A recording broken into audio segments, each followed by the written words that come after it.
Wah, sepertinya sudah sangat bersemangat juga nih ya, Kak, Hmm, untuk membagikan materinya nih. Oke, kalau begitu apakah Kak Desta sudah siap? oke, sudah Kak Nisha. Baik, langsung saja ya kita persilahkan kepada Kak Desta untuk dapat memaparkan materinya. Semoga lancar dan sukses, Kak. Dipersilahkan. Amin, terima kasih banyak Kak Nisha. Oke, malam Bapak Ibu, menyapa saya saat ini berada di Bandar Lampung nih. Ada nggak yang sama-sama kayak saya di Bandar Lampung juga? Atau sama-sama dari Sumatera juga mungkin gitu ya. Oke, Bapak Ibu semua tadi sudah sempat ya dibacakan juga oleh Kak Anisha untuk profil saya. Dan saat ini saya bekerja di Ruang Guru menjadi teacher trainer juga untuk nantinya program-program yang biasa kita berikan kepada rekan-rekan guru semua. Dan juga di kesempatan lain juga saya part-time ya sebagai dosen di Institut Teknologi di Dirgantara mengajar bahasa Inggris dan juga apa namanya berkaitan dengan public speaking seperti itu. Dan saya juga menjadi mitra dan juga kontributor dari platform Merdeka Mengajarnya Kemendikbud seperti itu. Jika Bapak Ibu ingin mungkin ada pertanyaan atau pengen juga menyapa ya di luar dari diklat online ini, jangan ragu-ragu gitu ya bisa menyapa saya di Instagram. Di sini linknya gitu ya. Bisa mungkin kita pengen tanya-tanya gitu ya, ataupun juga Bapak Ibu pengen sharing best case practice-nya, saya sangat senang sih untuk belajar dari Bapak Ibu semua. Oke. Dan hari ini gitu ya, kita akan membahas 3 menu nih Bapak Ibu semua gitu ya. Jadi yang pertama sebenarnya lebih penjelasan secara singkat seperti apa sih bahan ajar di kurikulum Merdeka sekarang. Lalu yang kedua adalah berkaitan dengan fungsi bahan ajar berupa materi PPT gitu ya. Dan yang ketiga adalah bagaimana merancang bahan ajar video yang efektif. Oke, tapi Bapak Ibu, sebelum nanti kita fokus dan serius gitu ya, saya pengen mengajak Bapak Ibu bisa sama-sama nih kita bermain tebak gambar dan biar nanti juga Bapak Ibu siapa tahu terinspirasi ya pengen apa namanya bikin hal-hal serupa gitu ya di kelasnya atau lagi ngumpul-ngumpul sama rekan guru yang lain. Uh, Nanti tinggal dituliskan aja jawabannya di kolom chat gitu ya, atau Bapak Ibu misalnya nanti pengen on microphone juga boleh gitu. Jadi nanti kita lihat gitu ya siapa nih yang paling jago instingnya gitu ya, atau feelingnya menebak jawaban yang paling tepat. Oke, clue yang pertama ya Bapak Ibu saya buka, clue-nya adalah penyanyi dangdut nih kali ini. Oke, ini clue-nya ada seorang perempuan tengah melihat peta nih di sebuah hutan. Siapa ya kira-kira Bapak Ibu semua? Oke, ada Ayu Ting Ting, terus ada siapa lagi nih? Itu ini alamat palsu, ATT, semua ada Nasar juga, Dewi Persik. Oke, kita lihat ya. Semoga ada yang benar nih jawabannya. Tadi kayaknya ada yang benar sih harusnya. Oke, kita buka jawabannya adalah Nasar ya Bapak Ibu. Oke, ini emang agak receh ya. Jadi ceritanya mbaknya ini lagi nyasar gitu ya di sebuah jalan dan dia melihat peta. Jadi jangan terkecoh ya dengan kepusingan dia dan melihat petanya ini. Dia nggak lagi cari alamat palsu, tapi mencari peta yang tepat. Oke, kita lihat yang kedua nih selanjutnya. Clue-nya adalah kali ini artis Indonesia. Ada gambar tanda panah. Oke, tanda panah ya. Lalu ada gambar bendera Amerika. Nah, kira-kira siapa nih Bapak Ibu jawabannya? Udah bukan I Think Think lagi ya, kita udah move on. Atau Nasar udah move on kita. Oke, jawabannya ada Mpok Ati, Raffi Ahmad, Agnes, Afgan, Cici Paramida, Cinta Laura. Oke, ini kayaknya ini ya, sangat bervariasi. Tapi saya belum melihat nih jawaban yang tepat nih. Oke, kali ini sebenarnya clue-nya cowok ya, Bapak Ibu. Saya tambahin tuh, ada Oke Afgan, Uya Kuya. Oke, tapi masih kurang tepat. Kita buka aja jawabannya. Yang tepat adalah Tara Darius. Ini benar-benar receh ya. Ini maksudnya dari ya, from atau to, dari, sini bendera Amerika US ya, jadi dari US maksudnya. Oke, semoga kali ini saya tidak apa namanya, ini ya, dibikin kayak, nih Mbak ini receh banget, tenang-tenang, nanti kita bisa serius juga kok, Bapak Ibu. Oke, selanjutnya nih ya, ada penyanyi nih kali ini gampang nih harusnya, tadi level kerecehannya sudah meningkat kan ya. Oke, ini ada gambar jempol. Oke, sip ya, oke. Lalu nih ada gambar, wah ini full ya, Pertalite Pertamax-nya ya. Lalu selanjutnya ada gambar aplikasi email. Kira-kira apa nih Bapak Ibu jawabannya? Oke. Wah, kalau ini kayak udah jago nih. Wah. Bagus. Udah ini ya. Kita buka, jawaban yang tepat adalah Saiful Jamil. Oke, keren banget nih Bapak Ibu. Saya mau lihat ya muka-muka mengesalkannya kali ya. Oke, Bapak Ibu, terima kasih ya sudah mengikuti keseruan kali ini. Kita bagian serius-seriusnya, oke? Nah, tadi saya sudah sempat menyinggung ya di awal bahwa kita akan ada semacam nanti menu-menu gitu ya, menu-menu yang pertama bahan ajar dulu nih. Jadi kalau mungkin di hari pertama kemarin Bapak Ibu sudah sempat membahas mengenai apa itu kurikulum merdeka, apa itu mungkin CP, apa itu mungkin ATP, lalu bagaimana menyiapkan mindset sebagai seorang guru. Nah, kali ini menu yang kita akan lebih spesifik lagi adalah mengenai bahan ajar kurikulum merdeka. Oke, sebenarnya apa sih pengertian tadi juga dari bahan ajar itu, lalu juga seperti apa? Oke, kita lihat mungkin dulu dari perangkat ajarnya dulu ya. Jadi ini juga saya ambil dari PMM ya, Platform Merdeka Mengajar. Pengertiannya berupa materi pengajaran yang bisa digunakan guru untuk mendukung kegiatan belajar mengajarnya. Jadi poin di sini adalah untuk mendukung ya kegiatan belajar mengajar. Terus juga perangkat ajar itu bisa berupa bahan ajar, modul ajar, terus juga modul project, ataupun juga ya tentunya bentuknya tadi bahan ajar itu gitu. Nah, lalu berangkat ajar ini tadi dibagi ya menjadi 3 gitu ya. Yang pertama modul ajar kemarin ya dibahasnya yang berupa tujuan, langkah, media pelajaran, serta asesmen yang dibutuhkan untuk satu unit atau topik berdasarkan alur tujuan pembelajarannya. Nah, kalau modul project ya yang akan dibahas juga besok sampai selesai gitu ya, berupa media ataupun tujuan, langkah, pembelajaran asesmen yang dibutuhkan untuk melaksanakan suatu penguatan profil penguatan pelajar, project penguatan profil pelajar Pancasila. Nah, yang hari ini akan saya bahas mengenai bahan ajar berupa materi pembelajaran untuk membahas satu pokok bahasan, dapat berupa cetak, ya, artikel, komik, infografik, maupun non-cetak seperti audio dan juga video gitu bentuknya. Jadi hari ini kita fokusnya yang di sini dulu ya Bapak Ibu yang bahan ajar. Oke. Nah, ini perbedaannya juga ya, kayak bedanya modul ajar, bahan ajar, dan juga modul project. Kalau yang bentuknya adalah bahan ajar ini, materi-materi itu juga bersifatnya lebih komprehensif ya untuk membantu suatu topik bahasan. Dan ini tujuannya apa sih gitu ya, dari turunannya itu dari tujuan pembelajarannya itu. Dan juga siapa yang bisa terlibat gitu ya adalah wali kelas dan juga pendidik mata pelajaran tersebut gitu. Nah, terus juga gimana sih prinsip-prinsip utama ya dalam mempersiapkan bahan ajar. Yang pertama, Bapak Ibu ketika menyiapkan bahan ajar gitu ya, diusahakan itu bentuknya adalah praktis. Nah, bukan hanya sekedar teoritis gitu ya. Jadi lebih ke fokus bagaimana caranya, bukan mengapa. Jadi kayak panduannya gitu ya, kayak panduan berupa hal-hal ini yang mau disepakati gitu ya.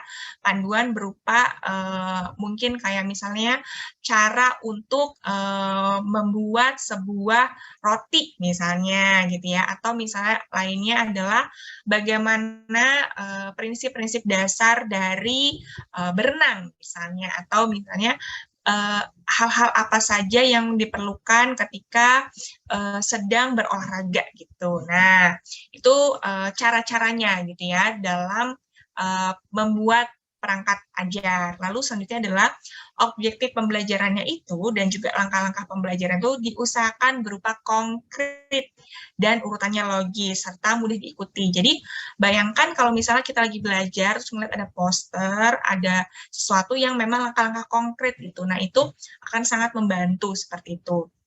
Dan yang kedua adalah lengkap, tidak membutuhkan banyak interpretasi. Jadi benar-benar itu maknanya bisa dipahami gitu ya dengan secara sekali lihat aja gitu. Terus juga kemudian hindari istilah-istilah yang kurang penting gitu ya.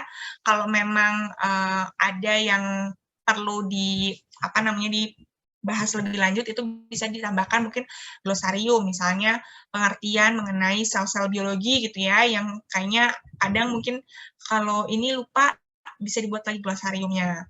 Terus juga jelas nih sasarannya siapa gitu ya. Jadi kadang ketika membuat perangkat ajar itu nggak semuanya cocok gitu ya untuk seluruh guru. Makanya perlu juga nanti ngeliat nih kayak gimana asesmen awalnya, siapa muridnya yang dituju, lalu juga seperti apa kondisi kelasnya, background siswanya seperti apa. Dan yang tidak kalah penting, yang terakhir adalah sesuai dengan kurikulum yang saat ini tengah kita bahas, yaitu kurikulum merdeka. Jadi merujuk pada capaian pembelajarannya, tujuan pembelajarannya, terus juga berorientasi pada higher order thinking skill, seperti itu. Lalu juga yang tidak kalah penting adalah student centered gitu ya, berpusat pada siswa, dan juga bagaimana kegiatan belajar mengajar itu nanti bisa kemudian dimodifikasi gitu ya, bervariasi sesuai dengan individu siswanya, atau istilah sekarang itu adalah diferensiasi pembelajarannya, seperti itu. Oke, nah sebelumnya, mungkin sebelum dilanjut gitu ya, saya pengen coba tanya nih sama Bapak Ibu. Kali ini saya tanyanya melalui Mentimeter ya, semoga Bapak Ibu juga sudah pernah menggunakan. Jadi nanti tinggal diisi saja di kode yang akan di-share ya sama teman-teman panitia juga, dan juga nanti akan share abis ini kodenya gitu. Oke, pertanyaan pertama, apa yang selama ini Bapak dan juga Ibu ketahui mengenai bahan ajar? Dan yang kedua, menurut Ibu dan Bapak, bahan ajar yang baik itu kayak gimana sih? Nah, oke, mungkin bisa ya dibantu nih dari panitia diklat online, bisa di-sharing juga kodenya ya di kolom chat box, atau masuk nih di menti.com dengan kodenya 194672. Oke, saya share dulu ya Mentimeternya. Oke.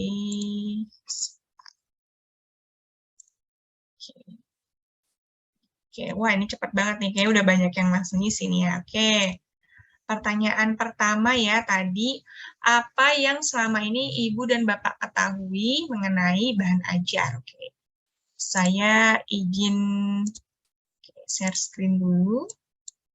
Tadi yang fullnya, oke. Oke, nih. Ada yang jawab modul. Oke, bahan yang akan kita ajarkan. Bahan ajar merupakan alat bantu guru dalam PBM. Materi yang akan kita ajarkan kepada siswa, suatu trik untuk mengajar dengan baik. Bahan ajar adalah seperangkat alat media untuk menunjang sarana belajar. Wah, ini banyak banget nih ya, bahan ajar sesuai dengan keperluan peserta didik, media dan juga sumber belajar. Oke, ini pertanyaan yang selanjutnya ya. Oke, pertanyaan selanjutnya adalah, menurut Ibu dan Bapak, bahan ajar yang baik itu seperti apa sih? Oke, bisa dituliskan juga nih kali ini. Kalau tadi pengertiannya bahan ajar, kalau sekarang yang menurut Bapak Ibu itu yang oke nih, yang jempolan itu kayak gimana sih? Oke.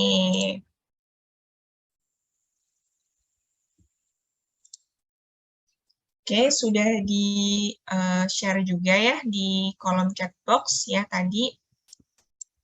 Saya coba sini lagi.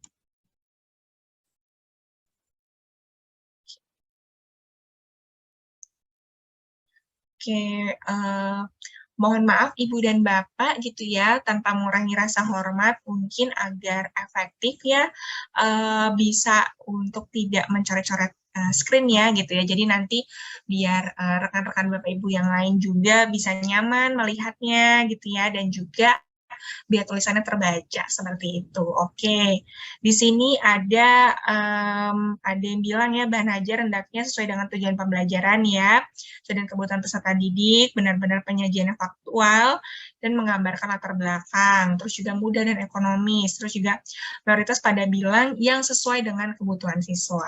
Nah,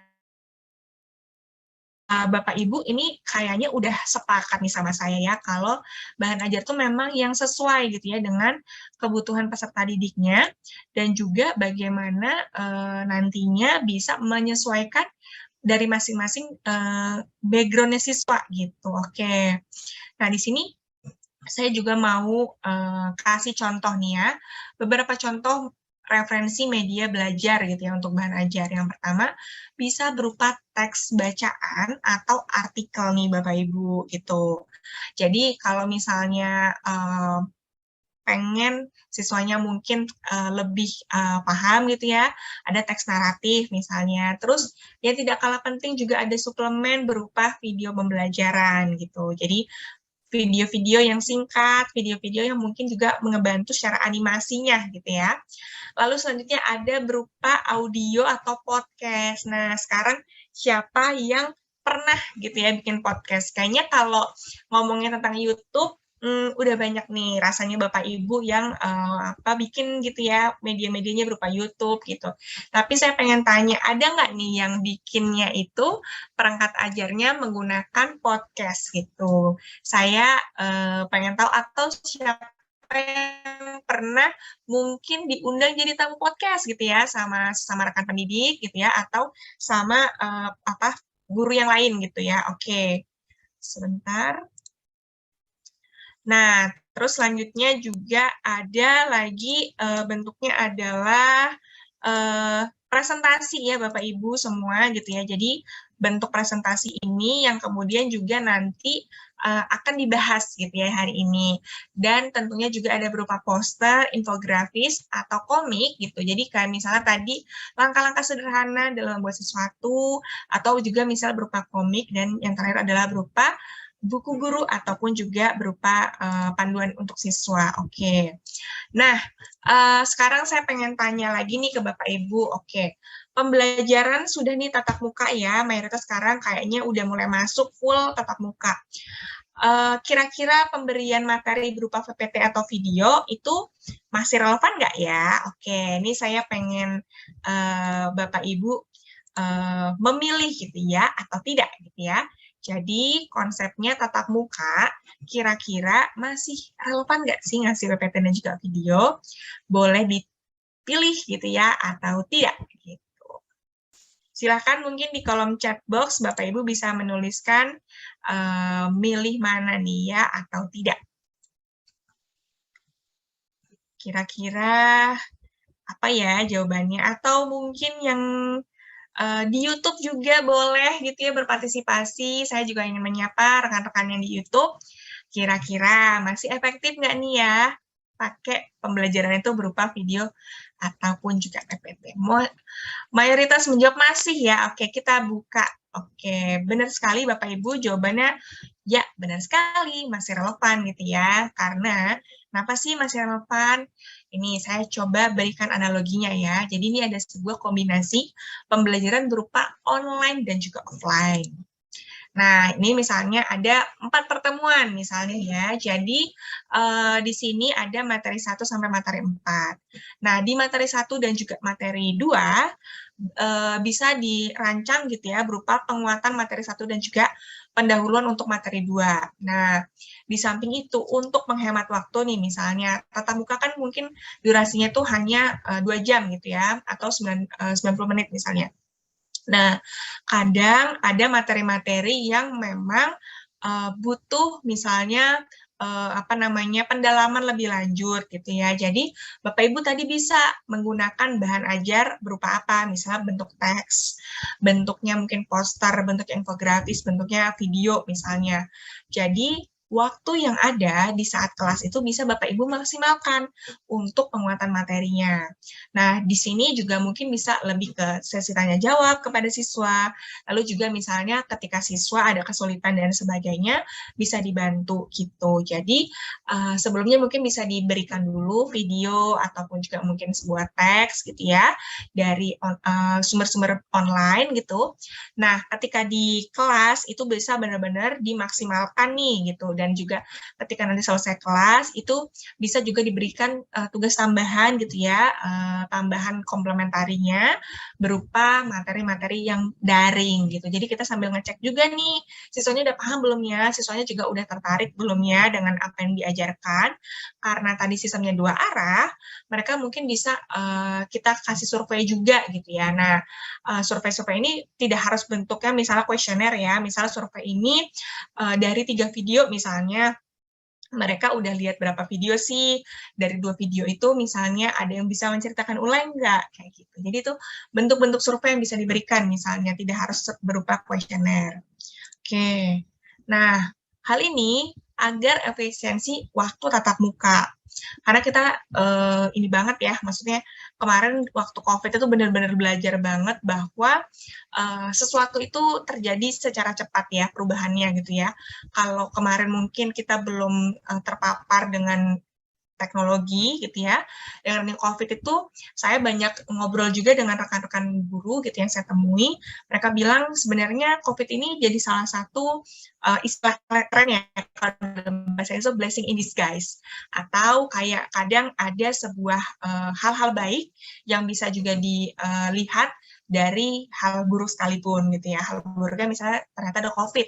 Tapi hal baiknya guru-guru banyak mengalami percepatan gitu ya dalam teknologi, dalam juga kemudian menggunakan platform online, mengikuti kelas-kelas daring seperti ini, interaksi ke siswanya jadi kemudian juga melalui media online seperti itu. Nah, akhirnya hal ini juga bisa menjadi sebuah portofolio sebenarnya Bapak Ibu ataupun juga dokumentasi.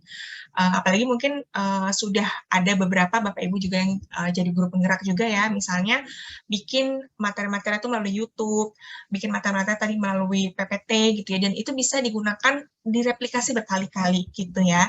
Dan tentunya juga bisa saling berbagi sama rekan-rekan guru lainnya gitu ya, dengan semangat berkontribusi, dengan semangat juga untuk sama-sama bisa transfer ilmu. Jadi tidak hanya mungkin yang tadinya kita cuma bisa mungkin antar lingkup satu sekolah saja, tapi dengan ikut kayak gini pelatihan-pelatihan kita jadi tahu, oh dari Bapak di sini tuh bagus banget, oh dari ini tuh keren banget, seperti itu.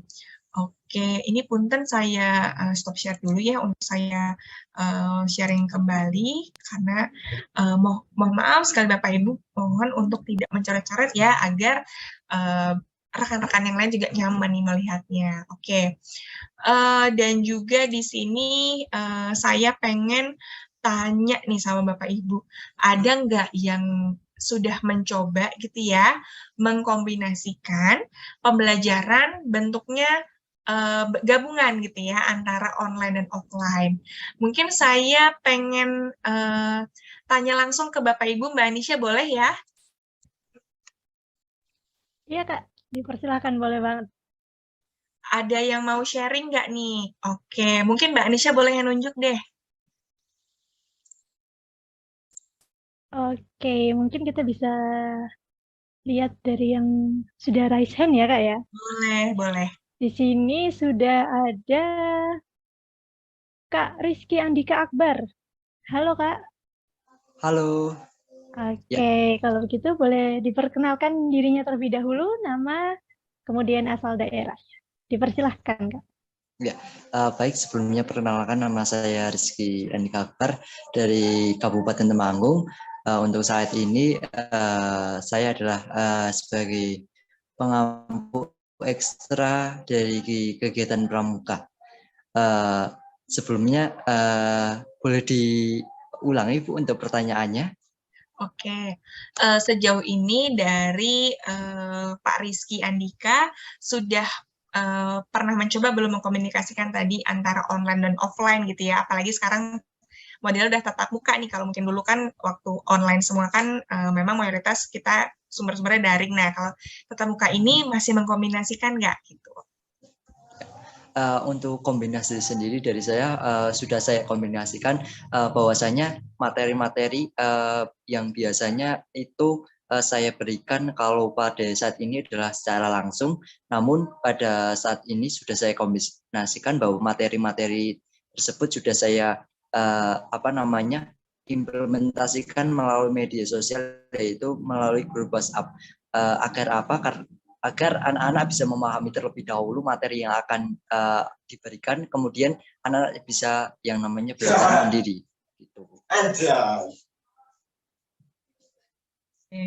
Nah, berarti ini dulu ya, dikasih dulu, dan ada dampaknya nggak nih? Apakah siswanya mungkin jauh lebih mengerti, atau gimana nih interaksinya ketika saat offline gitu, dari Pak Rizky? Oh ya, untuk siswanya itu yang pertama lebih memahami, ya tentunya lebih memahami secara cepat. Kemudian ketika kita menjelaskan secara tatap muka pun kita tidak banyak bertele-tele gitu ya. Kita langsung to the point, karena anak-anak sudah ada beberapa materi yang memang ketika kita diberikan sudah dipelajari oleh anak-anak baik di rumah gitu. Materi yang saya kirimkan pun bisa berupa video ataupun dari PowerPoint. Siap. Terima kasih banyak ya Pak Rizky sudah sharing. Semoga nanti bisa terus dilanjutkan ya dengan kombinasi online dan juga offline-nya. Oke. Semangat ya. Di sana tadi di mana Pak? Sorry, di Cilacap ya? Terima kasih. Di mana Pak tadi asalnya? Enggak, di Kabupaten Temanggung. Oh ya, Temanggung, maaf. Di Temanggung, semangat gitu ya buat teman-teman di Temanggung. Oke, terima kasih Pak Rizky. Oke, mungkin satu lagi ya Mbak Nisha, kita bisa ajak Bapak Ibu gurunya untuk sharing kombinasi tadi online dan juga offline.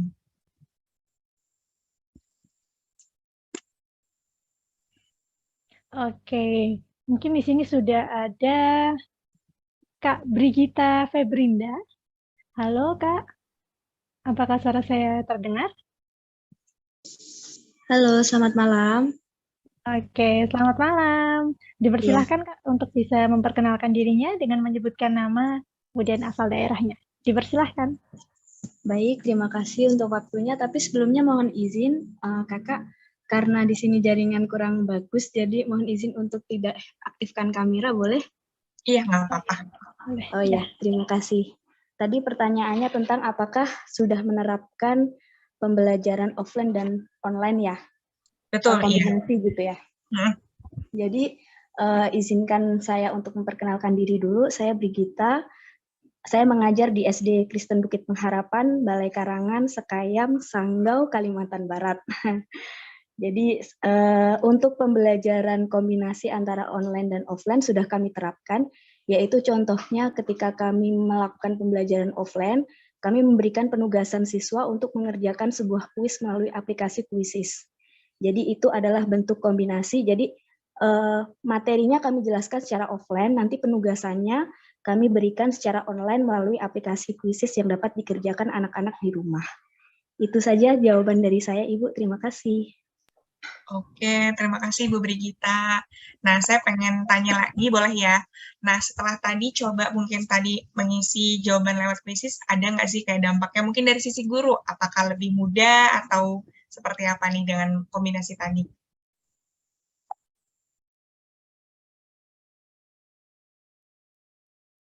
Halo, Ibu Brigita? Oke. Sepertinya ya. Tadi sebab saya itu hidupkan mikrofon tidak bisa. Iya, saya akan menjawab untuk pertanyaan Ibu. Jadi kami sebagai guru tentu mengalami kemudahan ya Bu ya, karena sudah otomatis koreksinya melalui aplikasi. Jadi lebih mudah. Kalau biasa manual kan kami harus cek buku satu persatu untuk melihat tugas-tugas siswa. Tapi kalau udah pakai aplikasi itu lebih mudah lagi karena sudah otomatis ada penilaian dari aplikasi tersebut. Dan untuk siswa sendiri juga siswa lebih menarik dalam melakukan pembelajaran karena berbeda gitu. Kalau biasanya hanya lihat buku, baca buku, tulis di kertas, itu membosankan. Jadi sekarang siswa sudah mulai diperkenalkan dengan aplikasi online ini, siswa lebih menarik, dan apalagi siswa anak-anak sekarang itu kan lebih suka bermain HP. Jadi HP-nya itu bisa digunakan untuk media pembelajaran gitu. Terima kasih. Iya, terima kasih banyak Ibu Brigita sudah sharing gitu ya, dan harapannya ini juga semacam suntikan semangat juga ya untuk Bapak Ibu semua bahwa menggunakan bahan ajar tadi, kombinasi online dan offline atau istilah kerennya hybrid learning ya, ataupun juga blended learning, itu bisa tadi mempermudah juga tugas Bapak Ibu semua gitu, karena yang tadinya mungkin kayak tadi sharingnya Bu Brigita, kalau tadinya ngoreksi tugas harus satu-satu, sekarang bisa pakai aplikasi, dan juga tadi juga dari Pak Rizky, menyampaikan bisa di-share dulu nih melalui WhatsApp gitu ya. Jadi mungkin dibikin grup sama siswanya, terus bisa ngecek, terus nanti kita cari tahu gitu ya, ada bingung atau enggak, bisa menggunakan dari video yang sudah di-share tersebut. Oke, saya izin lanjutkan kembali.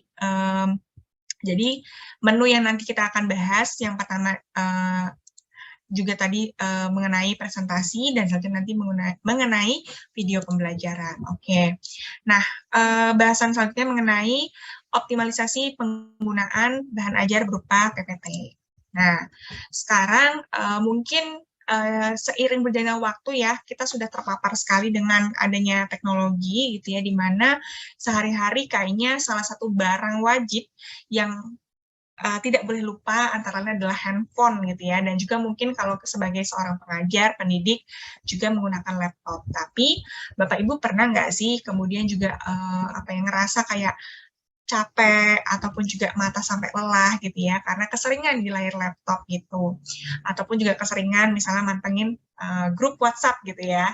Nah, jadi memang sebuah studi yang dikeluarkan oleh Duckett dan juga Cornish di tahun 2009 menunjukkan bahwa manusia itu memiliki rentang waktu untuk bisa fokus sama sesuatu itu dalam pembelajaran sifatnya adalah tidak hanya online ya, offline pun gitu ya. Jadi kadang masa untuk mereka bisa fokus banget itu 20 menit. Nah, habis 20 menit ini, otak itu kemudian bisa mengolah informasi, tapi setelahnya kemudian langsung agak ngehang nih. Nah, caranya gimana biar nggak ngehang? Tentunya ada yang istilah istirahat dulu gitu ya. Jadi, kalau kata anak zaman sekarang tuh kayak, jangan pusing-pusing gitu ya, piknik dulu gitu ya, biar nggak stres gitu. Nah, termasuk ini, jadi kita bisa istirahat dulu mata kita selama 20 menit dengan melihat sekeliling kita gitu ya, beristirahat selama 20 detik gitu di sekeliling kita.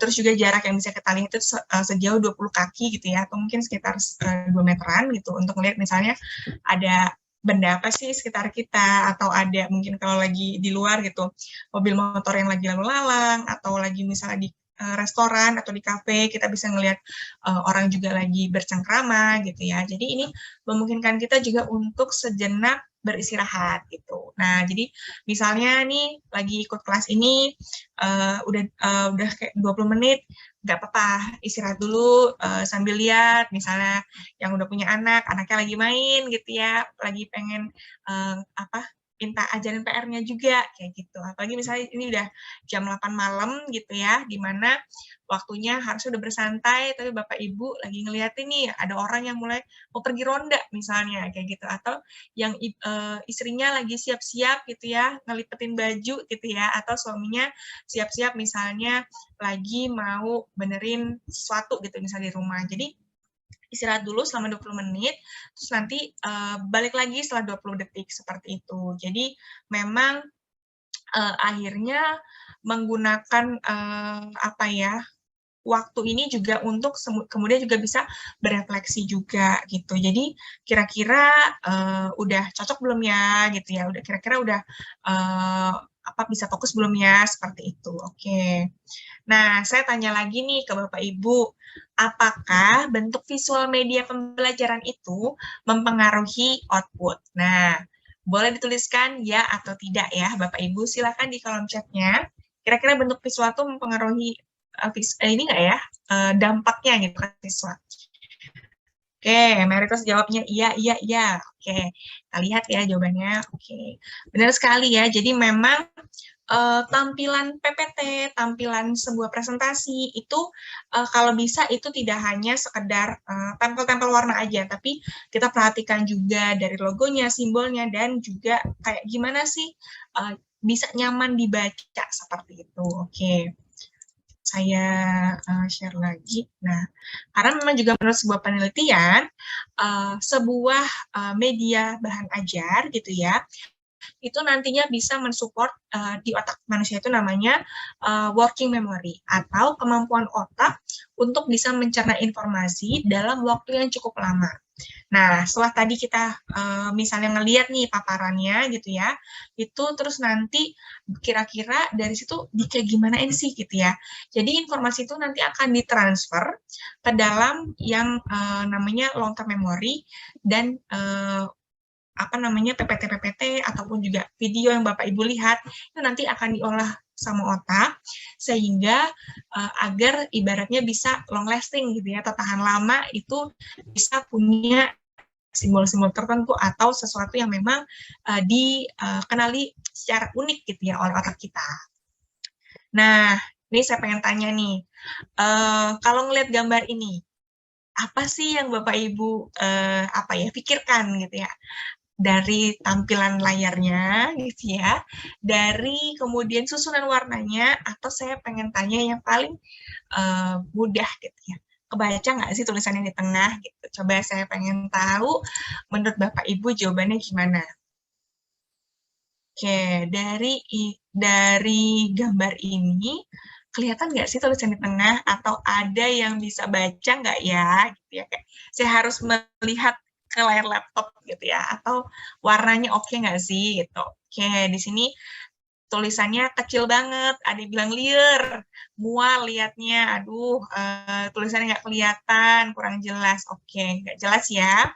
Nah, sama juga dengan ini, enak gak sih bacanya gitu ya, kayak aduh pusing banget nih gitu kan. Di sini tulisannya ada bias-bias putihnya gitu ya, terus juga ada warnanya kayak ada awan-awan gitu ya, liar ya, pusing, oke, sakit mata katanya, oke. Jadi memang Bapak Ibu ya, kalau bisa gitu ya, ketika merancang sebuah PPT, ketika merancang sebuah media bahan ajar gitu dengan bentuknya mayoritas visual, itu yang pertama adalah jangan terlalu banyak kata. Jadi minimalisir banget. Poin-poin apa aja sih yang mau disampaikan itu kalau bisa diminimalisir dengan hanya dibikin poin-poin pentingnya. Terus yang kedua, kalau bisa tuh ya jangan membingungkan gitu ya. Jadi udah terlalu banyak kata, bikin bingung. Terus tadi kayak gini contohnya adalah susah dibaca ya. Terus juga ngemin gitu.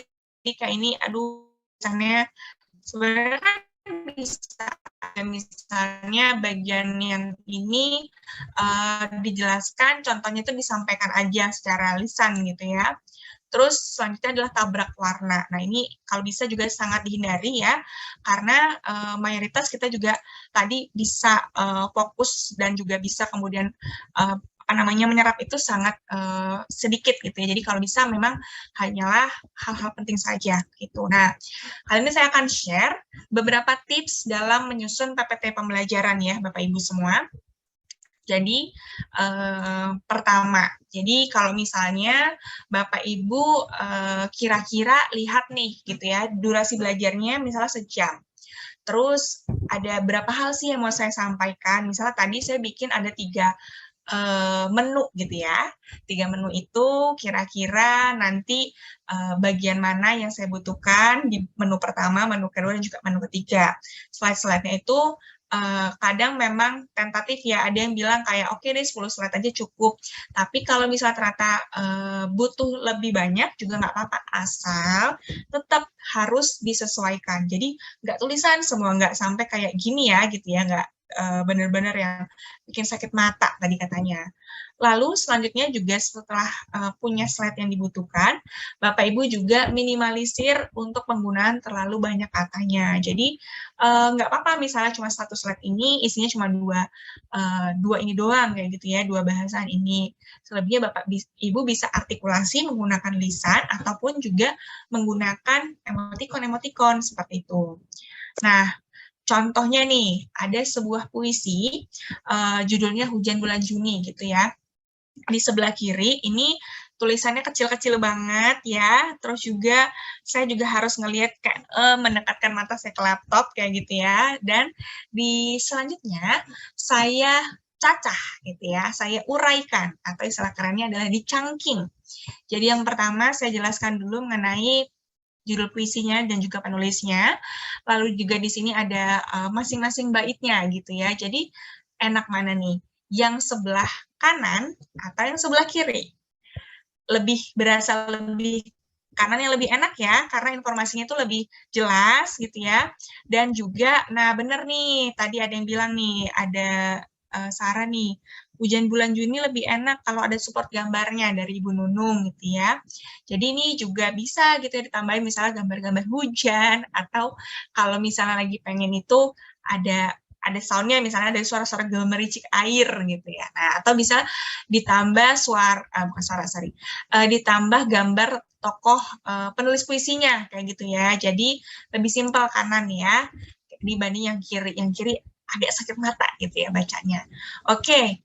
Nah, juga bisa maksimalisasi penggunaan visual dan juga font gitu ya. Jadi kalau memang pengen ngejelasin mengenai huruf-huruf gitu ya, misalnya Bapak Ibu mengajar di kelas rendah gitu ya, kelas 1 atau kelas 2, itu bisa misalnya pakai gambar-gambar visual seperti permainan juga gitu ya, terus juga ada fontnya kayak gitu, dan juga misalnya nih contohnya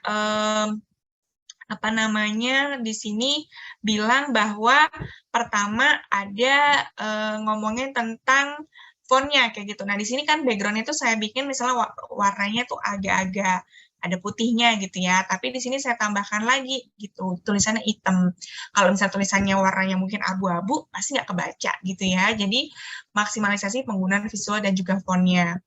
Terus selanjutnya adalah yang tidak kalah penting adalah kurangi distraksi dalam slide. Nah, ini saya kasih contoh lagi nih. Kasih tanggapan ya Bapak Ibu, kayak gimana gambarnya ini. Ada sebuah PPT ya menjelaskan tentang design for social change gitu ya. Terus di sini ada gambar hotdog ya, ada gambar kelinci, lalu di sini ada gambar grafiknya. Kira-kira apa sih yang bikin salah fokus gitu ya?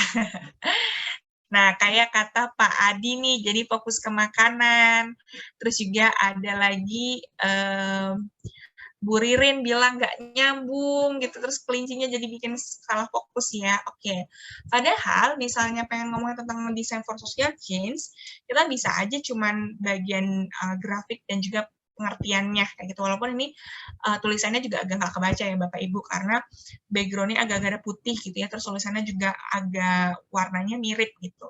Terus sementara tiba-tiba ada gambar kelinci, ini maksudnya apa? Terus tiba-tiba ada hotdog. Korelasinya apa? Hotdog dan juga social change. Dan juga dengan si kelinci gitu ya. Jadi ini akan bikin orang kayak mungkin kalau lagi jam-jam makan siang gitu ya, jam-jam 12 siang, kayak tiba-tiba, aduh rasanya pengen beli makanan online gitu ya, atau kalau misalnya yang punya kelinci, aduh kepikiran gitu ya, kelinci saya udah dikasih makan belum ya, kayak gitu. Jadi bisa kurangi distraksi gitu. Nah, lalu yang tidak kalah penting adalah sorot atau perjelas poin-poin Anda. Yang pertama, bisa menggunakan call out gitu ya, atau untuk memperjelas bagian slide-nya. Contohnya seperti ini. Jadi ada warna kuning gitu ya, misalnya pengen ngejelasin tentang pengertian metamorfosis gitu ya. Terus juga misalnya di sini penjelasan lebih lanjut menurut siapa gitu ya si pengertian metamorfosisnya gitu. Bapak Ibu punten, saya izin minum sebentar ya. Lalu selanjutnya yang kedua adalah munculkan bullet point atau baris tabel satu persatu. Nah, contohnya ini ya, jadi ada bullet point-nya, setelah tadi bisa menggunakan callout pakai ini, pakai grafik yang tersendiri gitu, lalu tidak kalah penting memunculkan bullet point-nya. Nah, selanjutnya adalah bisa gunakan tanda panah, lingkaran, atau tanda petunjuk lainnya untuk menyorot bagian spesifik dari ilustrasi. Nah, contohnya kayak gini nih, kayak, oh, pengen ini yang saya benar-benar jadi poin utamanya, kayak gitu. Lalu yang tidak kalah penting juga gunakan animasi dan juga munculkan slide bagian per bagian untuk membangun cerita. Jadi, nggak harus gitu ya semuanya pakai animasi semua, nanti orang juga kadang pusing gitu kalau semuanya pakai animasi, tapi mungkin di bagian-bagian penting aja yang pengen Bapak Ibu soroti sebagai poin utama. Dan yang ini contohnya tadi, terus yang terakhir adalah tebalkan kata atau gunakan warna yang berbeda untuk menyorot kata kunci kalimatnya. Misalnya ini sorotnya warna hitam, perjelasnya warna merah. Nah, informasi ini akan membuat mata kita tuh jadi jadi bisa, oh bagian ini fokusnya ini, kita juga jadi bisa mencerna gitu informasi mana yang penting, informasi mana yang mungkin tidak jadi sorotan utamanya. Nah, 5 hal ini terangkum ya, jadi tadi slide sebanyak yang Bapak Ibu butuhkan, minimalisasi penggunaan terlalu banyak kata, penggunaan fontnya dan juga visual, distraksi dalam slide, dan juga sorot atau perjelas poin Anda. Oke, nah kalau Bapak Ibu juga ada pertanyaan, tadi mungkin bisa dituliskan, mungkin dibantu Mbak Anisha gitu ya di kolom chatnya gitu ya, jadi nanti ketika ada pertanyaan bisa kita maksimalkan. Dan selanjutnya adalah menggunakan bahan ajar video yang efektif gitu ya. Kalau tadi ngomongnya tentang PPT, semoga Bapak Ibu sudah kebayang ya, misal nanti mau bikin PPT yang kayak gimana, dengan tips and triknya juga yang menarik gitu ya. Oke, ini mungkin saya izin sekaligus jawab dulu kali ya pertanyaan dari Ibu Halifah dan juga Ibu Wanasti gitu ya, untuk PAUD gitu ya. Minta penjelasan juga untuk guru TK gimana cara pembelajaran biar menarik. Nah, biasanya mungkin kalau untuk siswa yang di kelas rendah gitu, untuk TK atau juga SD, itu mayoritas mereka lebih suka pembelajarannya itu yang sifatnya interaktif gitu ya. Jadi mungkin ketika bikin PPT gitu ya, bisa pakai gambar-gambar ataupun juga dibuat semacam kayak ada games-nya gitu, Bu. Nah, jadi kayak tadi kalau misalnya saya PPT-nya contohnya ada tadi milih nih ya atau tidak kayak gitu ya. Nah, mungkin juga untuk kelas rendah di PAUD misalnya kita bikin narasi dulu di depan.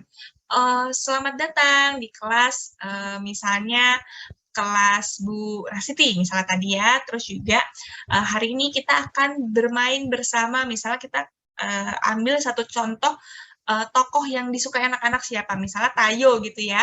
Oke, kita hari ini akan belajar bersama Tayo.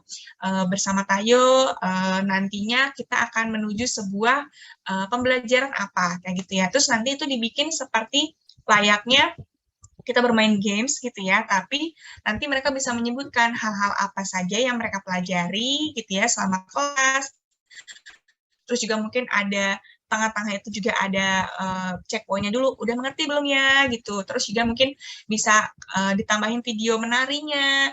Kadang saya pun juga misalnya lagi bikin training juga untuk Bapak Ibu, di awal tuh bahkan saya ada senam penguin gitu ya, walaupun mungkin targetnya Bapak Ibu gitu ya, tapi agar juga relax kayak gitu. Nah, sama misalnya kita mungkin bisa nambahin video-video animasi di mana diminta mereka untuk mengikuti gerakannya misalnya. Terus juga misalnya mereka bisa diminta untuk menerikan sesuatu gitu kan ya. Mereka misalnya sebutin siapa hewan favoritnya misalnya, atau tokoh kartun favorit gitu. Dan memang biasanya kalau untuk mungkin kelas rendah PAUD itu butuh interaksi juga dengan orang tua gitu ya. Jadi memang hal itu yang bisa ngebantu nih nantinya Bapak Ibu bisa tahu gimana keadaan siswanya selama pembelajaran. Oke, saya izinkan lanjut kembali ya Bapak Ibu untuk bahan ajar berupa video. Nah, yang tidak kalah penting gitu ya, tidak hanya PPT ya Bapak Ibu, tapi untuk video pun kita butuh untuk ada proses yang namanya pecah instruksi atau uraiannya itu dibagi-bagi gitu ya. Nah, perlu diperhatikan juga sebenarnya dalam membuat video atau dalam melihat sebuah video, bahkan waktu durasi itu lebih singkat gitu ya. Jadi kadang estimasi bisa 6 sampai 8 menit aja.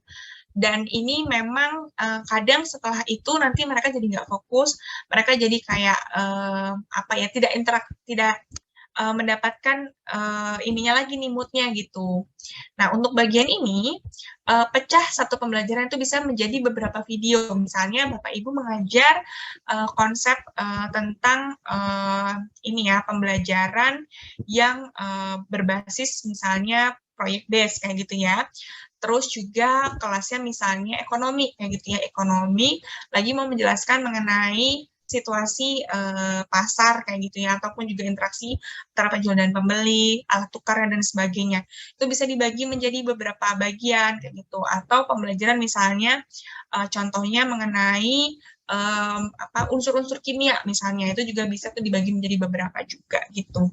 Jadi misalnya bikin kerangka videonya yang pertama, apa itu definisinya gitu ya, definisi tadi misalnya pengertian dari pasar itu apa, pengertian dari penjual dan pembeli itu apa, aktivitasnya apa aja, alat tukarnya apa aja, zaman dulu dan juga zaman sekarang, karena sangat berbeda gitu ya. Misalnya zaman dulu menggunakan sistem barter, lalu juga ada sistem mungkin yang lainnya kayak gitu. Zaman sekarang itu bahkan ada uang digital kayak gitu ya, atau yang lagi ngetren itu misalnya ada cryptocurrency gitu ya, atau apapun itu bisa dijelaskan gitu. Nah, itu nanti ada contohnya, misalnya berupa gambar, dan yang tidak kalah penting juga berupa pertanyaan-pertanyaan pemantik.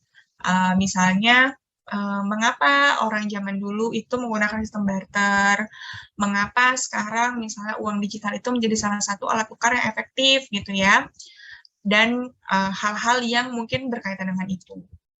Nah, ini contohnya ya, untuk studi kasus di pembelajaran biologi, menjelaskan mengenai mikroorganisme atau mikroba, gitu ya. Jadi yang pertama, pengertiannya dulu nih, misalnya pengertian mikroorganisme apa, saya ambil contohnya ini dari Wikipedia ya. Lalu juga ditambahkan misalnya video, ini karena kita mau bikin video, kita bisa nambahin fotonya gitu ya, berupa gambar dari mikroorganismenya, lalu nanti bisa ditambahin nih tentang contoh-contoh lainnya, seperti itu. Nah, terus misalnya nih, jangan lupa juga untuk membuat yang namanya storyboard gitu ya, Bapak Ibu, ataupun juga kayak panduan gitu. Jadi misalnya Bapak Ibu mau bikin sepanjang misalnya, di sini memang masih agak singkat sih, saya bikinnya cuma 30 detik saja, tapi bisa sebenarnya dipanjangin ya, misalnya dibikin 5 menit kayak gitu ya. Jadi di awal gitu ya ada tulisan pembuka dulu kayak gitu, terus juga misalnya halo selamat datang di kelas saya, bersama saya Ibu Destari, lalu kalian akan belajar apa ya hari ini, apakah kalian sudah siap, misalnya kayak gitu bentuk narasinya.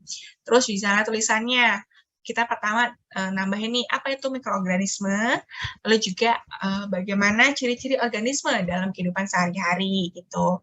Nah, terus juga misalnya ditambahkan tadi tulisannya seperti ini yang sudah saya sampaikan ya, tentang mikroorganisme itu seperti apa.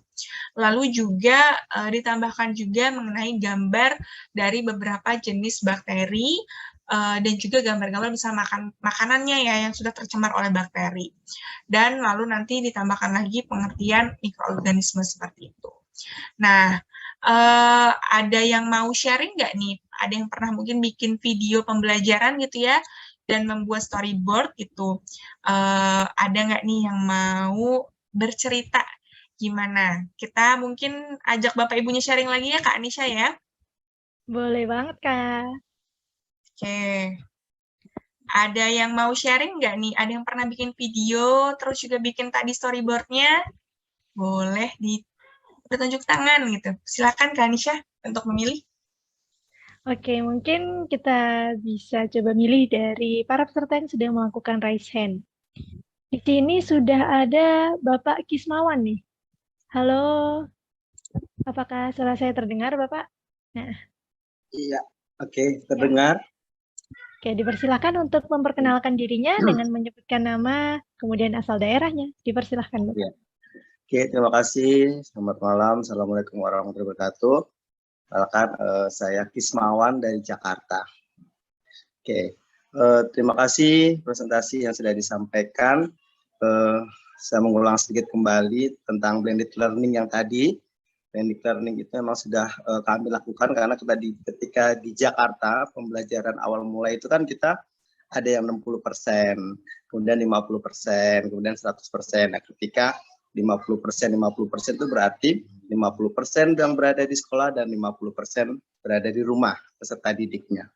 Sehingga di situ kita dituntut untuk bisa memberikan materi secara langsung yang ada di kelas dan yang ada di rumah. Jadi banyak metode yang kita gunakan, misalkan menggunakan Google Classroom, jadi kita sambil bicara, kemudian kita juga langsung memberikan materi anak yang di rumah, seperti itu. Jadi itulah blended learning yang kami lakukan, memberikan materi pembelajaran baik yang ada di kelas maupun yang ada di rumah saat itu. Kemudian terima kasih juga PPT. PPT ini memang hal yang sangat kita perlukan sekali di dalam membuat bahan ajar, karena di PPT ini banyak sekali fitur-fitur yang bisa kita gunakan. Contohnya juga saya membuat PPT dan memang PPT ini adalah PowerPoint ya, PowerPoint di mana kekuatan poin ini adalah yang penting. Jadi dalam arti kita tidak usah terlalu banyak memberikan penjelasan yang begitu panjang, tapi hanya poin-poin saja yang bisa kita tuliskan di PPT itu. Selanjutnya kita yang bisa menarasikan tentang poin yang kita maksud. Kalau saya sendiri, saya membuat PPT itu tidak hanya sebatas tulisan, tapi juga saya memasukkan video-video pembelajaran di situ. Misalkan kalau di awal mulai itu kita bisa memberikan video inspirasi atau inspiratif, ya itu kan yang bisa video, karena terkadang kan ada anak yang memang dia mampu mencerna materi dengan membaca, ada anak yang mampu lebih cepat mencerna dengan melihat video, melihat tontonan, ada dengar suara, seperti karena memang di kami kan ada siswa yang berkebutuhan khusus kayak gitu. Kita juga harus memberikan kesempatan mereka untuk bisa belajar bersama dengan yang reguler, sehingga kami diberikan tantangan untuk bisa memberikan materi yang di dalam kelas itu ada anak ABK yang tidak bisa mendengar atau yang kekurangan segala macam. Jadi kita harus benar-benar ada tulisan, ada suara, ada video gitu, karena biar semuanya bisa tercover. Dan itu memang sudah saya lakukan. Jadi video pembelajaran saya masukkan di dalam PPT itu. Jadi kita bisa memasukkan video pembelajaran itu. Dan secara waktu sih memang kita yang bisa mengatur semuanya. Karena kan rata-rata kita cuma 2 kali, kalau di SMK 2 kali 45 menit ya. Jadi bagaimana caranya supaya materi itu bisa masuk semua, kemudian dengan menarik, kemudian juga kadang menggunakan speaker. Jadi ketika ada bentuk suara atau ada bentuk musik atau bentuk tayangan film, itu benar-benar suaranya bisa tersampaikan dengan mereka dengan baik. Terus kemudian saya juga membuat video pembelajaran yang diri saya sendiri yang sebagai objeknya, karena memang ketika anak itu lebih menarik kalau gurunya yang langsung membuat gitu. Jadi sebagai contoh, setelah itu kan sebetulnya anak-anak lebih pintar, lebih mahir dalam IT sebetulnya. Tapi dengan kita memberikan contoh kecil apa yang kita lakukan, itu merasa bahwa gurunya sudah begini, sudah situ. Padahal sebenarnya juga kita kalah dengan mereka seperti itu. Itu yang saya gunakan untuk bisa menarik di dalam sebuah pembelajaran. Terima kasih sharingnya. Terima kasih banyak Pak Kismawan, keren banget ya, termasuk tadi mungkin tipsnya ada sharing motivasi berupa video-video juga ya, karena kadang secara tidak langsung ketika kita melihat satu video itu bisa menggugah ya secara emosional juga. Dan juga tadi saya sepakat ya, ada semacam personalisasi ketika gurunya langsung nih yang jadi modelnya gitu ya di video. Jadi wah Bapak favorit saya, wah ibu kesenangan saya bikin video kayak gitu. Jadi memang akhirnya bikin mereka jadi merasa walaupun mungkin cuma bisa lihat secara online gitu ya, tapi akhirnya mereka juga jadi terpacu gitu untuk bisa benar gitu, bisa sama-sama juga sefrekuensi lah gitu ya. Dan juga akhirnya mereka juga pengen penasaran dan bikin sendiri kayak gitu. Dan ini juga sebenarnya jadi salah satu hal yang perlu kita apresiasi juga, guru-guru sekarang tuh keren-keren banget menurut saya. Dan ini juga jadi semacam role model juga sebenarnya buat siswanya Bapak Ibu sekalian kayak gitu ya. Jadi kalau gurunya aja mau belajar, tentunya mereka juga akan lebih tertarik nih untuk belajar. Terima kasih Pak Kismawan untuk sharingnya. Oke, mungkin Mbak Anissa satu lagi kita undang Bapak Ibu guru mungkin yang mau cerita gimana mereka bikin video pembelajaran nih ketika lagi masa-masa kemarin transisi online ataupun juga sekarang sudah full tatap muka. Silakan Mbak Anissa boleh dipilih.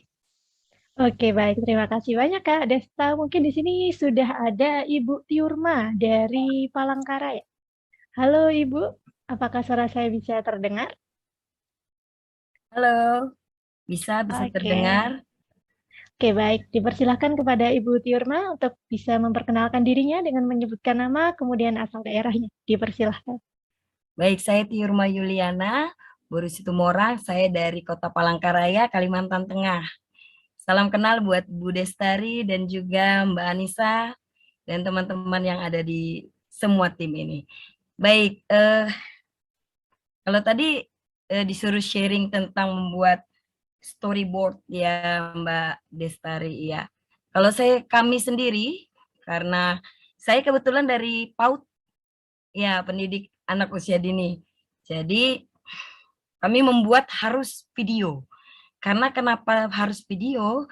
Selain itu menarik, bagaimana supaya anak-anak tidak bosan. Karena setahun 3 bulan aja anak-anak di rumah, orang tua sudah banyak mengeluh mereka sudah tidak bisa diatur gitu ya. Karena ternyata lebih mudah mengatur anak-anak yang dilakukan oleh gurunya dibandingkan oleh orang tuanya itu sendiri. Jadi kami betul-betul harus memutar otak nih ya, kita guru harus apa nih supaya sekolah kita tidak kosong. Kebetulan juga kami adalah sekolah swasta, di mana kalau kami tidak bekerja ya kami terlewat gitu. Kami tidak memiliki peserta didik. Jadi harus betul-betul terpacu bagaimana kita tetap mengisi pembelajaran dari media-media yang sudah disediakan baik dari kementerian, Dikmas, itu kita gunakan sangat lumayan maksimal gitu. Dan penggunaan media sosial juga kami pakai sangat amat maksimal. TikTok, Instagram, Facebook kami pakai agar orang tua betul-betul merasakan manfaat dari belajar secara online. Nah, kemudian ketika online, sejujurnya sebetulnya memang kami guru-guru PAUD itu jauh lebih berat melakukannya. Kenapa? Karena kita harus mempersiapkan bahan ajar per materi, per tema. Kalau di sekolah saya begitu, per tema kita buat dulu materinya, kemudian kita syuting, kemudian kita harus melalui proses editing. Nah, itu betul-betul sebetulnya sih secara online itu sangat menguras energi sekali gitu ya, daripada yang kita ngajar langsung selesai penilaian dan semua sudah selesai. Tetapi berbeda dengan online. Tapi lebih menarik juga karena anak-anak ternyata saya pernah punya satu kelas itu yang betul-betul tidak pernah merasakan tatap muka begitu Bu. Jadi karena lokasi kita betul-betul lokasi yang waktu itu zona merah, jadi kita sama sekali tidak boleh melakukan tatap muka. Jadi 1 tahun itu kita betul-betul menggunakan media yang online gitu. Nah, itu ternyata ada dampaknya. Orang tuh ada yang cerita setelah dia lulus gitu ya. Miss, ternyata Miss itu ada yang ngefans loh sama Miss. Padahal kita tidak melakukan pekerjaan yang biasanya gitu loh. Hah? Benar seperti yang Ibu Destari atau Pak Kismawan tadi ceritakan, ternyata anak-anak itu dia punya role model yang nggak bisa digantikan oleh tokoh lainnya selain guru gitu. Mereka akan lebih menghargai bila gurunya langsung berperan gitu. Nah, untuk anak PAUD sendiri, bila tadi saya di chat juga ada cerita-cerita gimana menggunakan supaya menarik, ya salah satunya kita penggunaan video, audio, visual itu sangat bermanfaat sekali.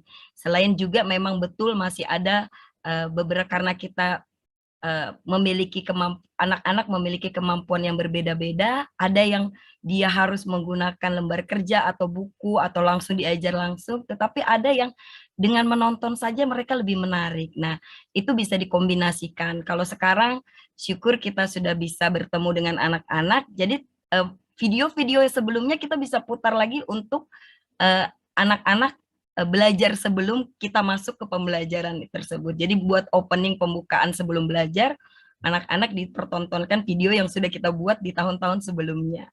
Dan itu jauh lebih menarik sehingga pembelajaran bisa lebih mengasihkan di kelas itu, lebih rame, riuh, kemudian jumlah kehadiran peserta didik juga meningkat gitu. Yang harusnya yang dulu-dulunya ya memang mungkin karena mereka rindu juga untuk sekolah ya. Jadi jumlah peserta didik yang masuk ke sekolah itu jauh lebih tinggi dibandingkan sebelum-sebelumnya. Ini saya pikir sangat bagus sekali untuk kombinasi ini, dan terima kasih juga buat tim yang sudah memberikan materi ini, terutama Ibu Destari Pertiwi. Terima kasih. Ya, tepuk tangan juga untuk Ibu Tiurma ya, keren banget tadi sharing-sharingnya gitu. Dan juga saya rasa ini juga membangkitkan semangat kita semua ya, bahwa sebenarnya guru-guru yang hadir di malam hari ini juga sebenarnya tadi ya bisa jadi sosok tokoh inspiratifnya siswa gitu ya. Jadi mungkin mereka adalah orang-orang yang nanti kemudian mengingat jasanya Bapak Ibu guru gitu ya, ketika misalnya udah gede, udah apa, wah itu ibu yang dulu seru banget, misalnya bikin tarian yang menarik, atau bikin bahan ajar yang menarik, kayak gitu. Jadi memang akhirnya nantinya interaksinya tuh akan juga terekam gitu ya di memori siswa, dan juga sebenarnya di sisi lain tadi mempermudah Bapak Ibu ketika misalnya pengen mengajar kelas lainnya, tinggal pakai video yang sudah dibuat. Kita mungkin ngelihatnya di awal tuh kayak, wah berat banget ya bikin video ini lumayan banyak gitu ya, tapi kalau sudah punya dokumentasinya atau fotopolinya itu bisa dipakai berulang-ulang seperti itu. Jadi ibaratnya nggak apa-apa ribet-ribetnya di awal, tapi selanjutnya itu bisa digunakan lagi. Oke, saya izin share lagi ya, sebenarnya masih ada beberapa slide yang perlu saya bahas juga.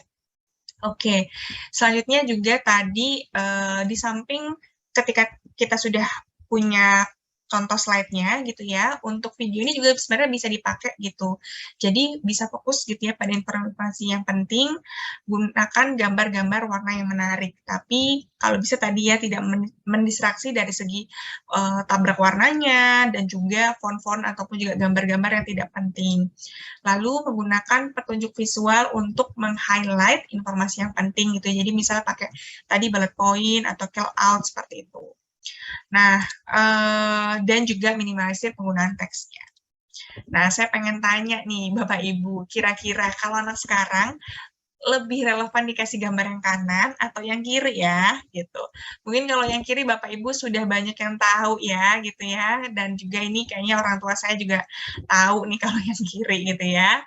Kalau yang kanan ini kan kayaknya di mana-mana ada gitu ya, bahkan di sosial media, terus juga di mana pada bilang kanan dong, kanan kan BTS gitu ya. Oke, kalau yang kiri kayaknya udah angkatan generasi X gitu ya, atau generasi baby boomer gitu yang tahu ya kalau yang kiri gitu ya. Nah, jadi memang tadi misalnya pakai video gitu ya, ada relevansinya berupa apa sih yang terupdate sekarang kayak gitu. Contohnya misalnya yang kanan tuh BTS gitu ya. Oke, selanjutnya adalah engagement dalam video. Nah, sama seperti sebenarnya PPT gitu ya. Jadi video ini juga di tengah-tengah misalnya bertanya, jadi anak-anak sudah paham belum ya? Atau misalnya kira-kira misalnya nih di kelas yang tadi ya untuk levelnya SD ataupun juga PAUD, abis ini mereka mau pergi kemana ya? Seperti itu. Nah, selanjutnya adalah berikan pertanyaan pengantar nih sebelum menonton video. Jadi bisa tadi misalnya contohnya yang disampaikan oleh Pak Rizky ya, sebelum nonton video ada di WhatsApp-nya dulu gitu ya, misalnya dituliskan pertanyaan pengantar, atau misalnya dibikin untuk versi lembar kerja assessment. Oke, Selanjutnya juga contoh-contoh aplikasi ya, bisa berupa Canva, lalu juga bisa berupa screen record gitu ya, di Screencastify. Jadi misalnya Bapak Ibu sudah ada PPT-nya gitu, tinggal pakai Zoom ataupun juga pakai layanan dari laptopnya untuk merekam kayak gitu, atau juga software rekaman lainnya. Jadi misalnya bingung kayak aduh gimana ya cara ngeditnya dan lain-lain, sekarang bisa tinggal Bapak Ibu pakai slide-nya aja terus nanti ngomong dan kelihatan gitu ya kayak Zoom di kanan bawah. Lalu kalau software editing lainnya juga ada Canva, iMovie ataupun juga Adobe Premiere. Kalau ini yang udah level lumayan sulit gitu ya, dan ini agak perlu misalnya bantuan gitu, kalau misalnya Bapak Ibu belum terbiasa. Tapi kalau yang kiri ini, semoga gitu ya sudah bisa digunakan sendiri tanpa harus ribet-ribet gitu, harus ngedit dan sebagainya. Nah, yang tidak kalah penting yang terakhir adalah jaga level energi dan juga percaya dirinya. Nah, paling kerasa ya kalau Bapak Ibu punya rasa percaya diri gitu ya, ataupun juga Bapak Ibu bisa tetap jadi diri sendiri ya. Misalnya biasanya orangnya suka melawak gitu ya, tiba-tiba bikin video serius kan juga jadi agak bingung nanti anak-anak ini, Bapak Ibu guru saya kenapa gitu. Jadi be yourself gitu istilahnya. Dan yang kedua adalah selanjutnya berbicara secara natural, jadi kayak ngajar di kelas gitu. Misalnya waktu itu saya pernah ada satu program pendampingan juga untuk salah satu guru, beberapa guru maksud saya, di salah satu SMK gitu ya, dan itu awal-awal pandemi banget.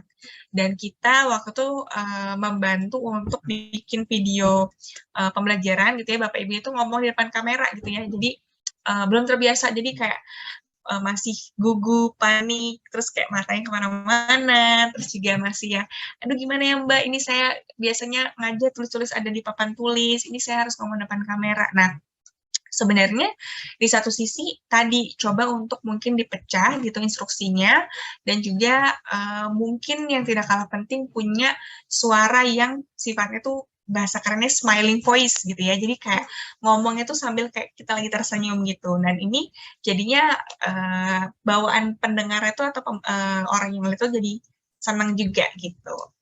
Terus yang tidak kalah penting, berikan level energi dan juga antusiasme yang tinggi. Misalnya ada yang sudah berhasil menyelesaikan sebuah tantangan gitu ya, videonya, yeay berhasil gitu, atau ya tepuk tangan dan sebagainya. Jadi tetap walaupun online tuh juga ada interaksinya. Dan yang kedua, jangan takut membuat kesalahan ataupun kebanyakan overthinking gitu ya, coba aja dulu. Karena kita nggak pernah tahu, siapa tahu dari percobaan pertama, kedua mungkin gagal, tapi percobaan selanjutnya bisa jadi sudah jadi master gitu ya. Oke. Nah, jadi 5 tips ya. Yang pertama, baca instruksi, buat slide untuk membantu visualisasi videonya, perhatikan engagement dalam video, dan tidak kalah penting juga rekam dan juga edit video, dan terakhir, jaga level energi dan juga percaya dirinya. Nah, kali ini selanjutnya juga saya pengen ngasih sebuah studi kasus nih Bapak Ibu.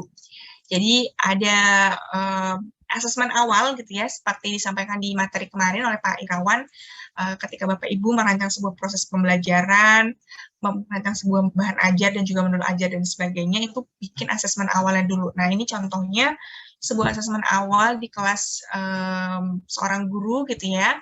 Dia melihat ada 3 sektor gitu ya kelasnya gitu ya, 3 pembagian, di mana untuk yang anak-anak di sektor A ini latar belakangnya ekonomi menengah atas dan juga punya handphone.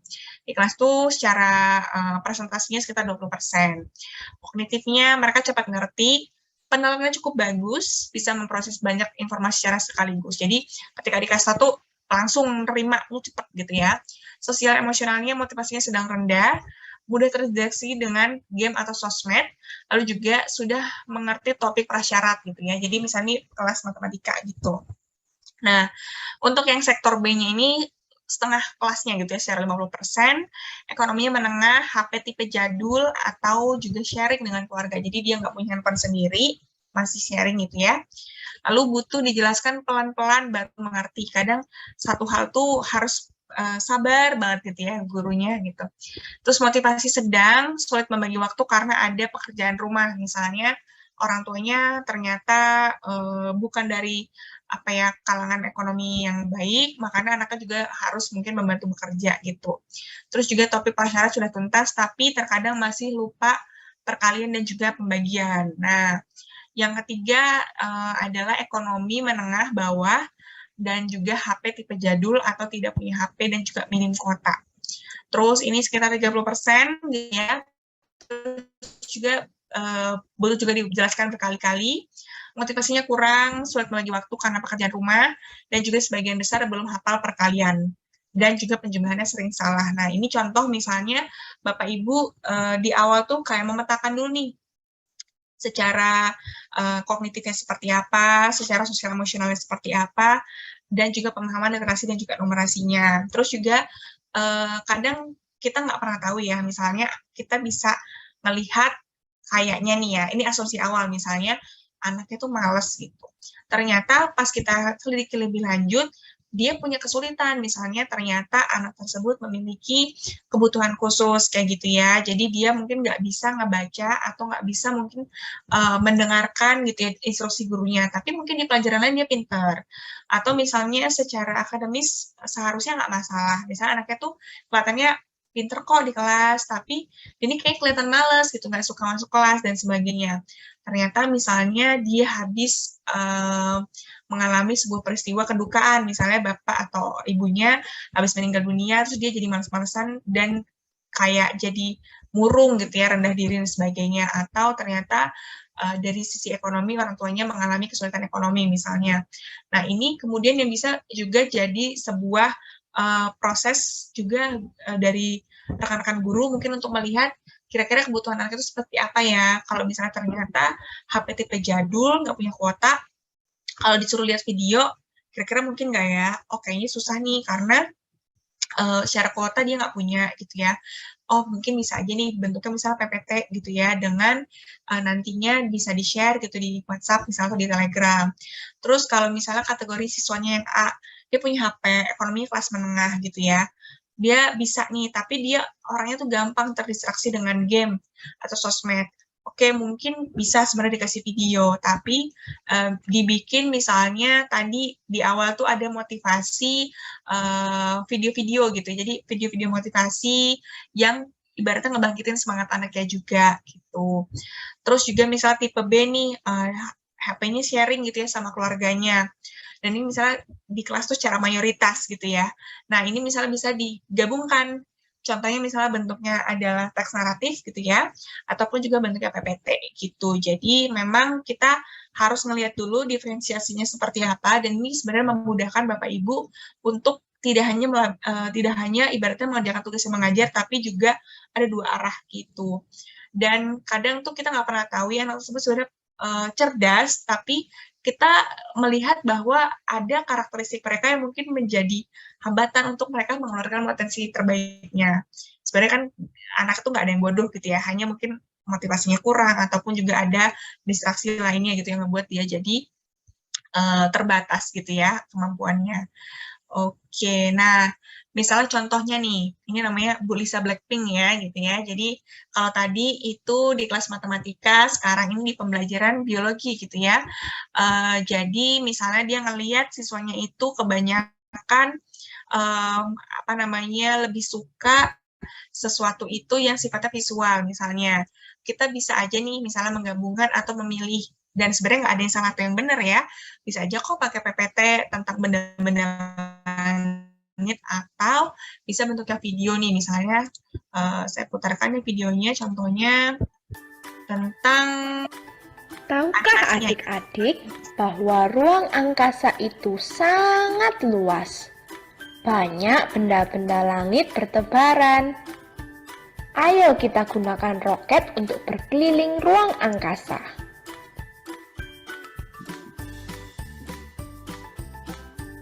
Kita akan mengenal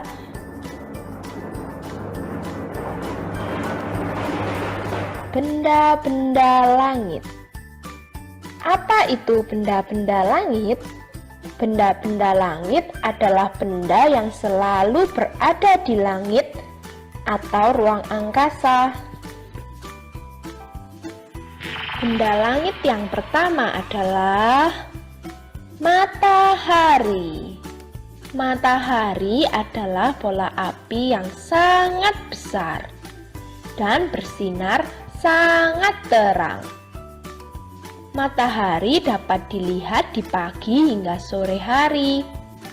Adanya matahari yang menyinari bumi, siang hari menjadi terang dan hangat, sehingga kita bisa bermain dan belajar dengan nyaman.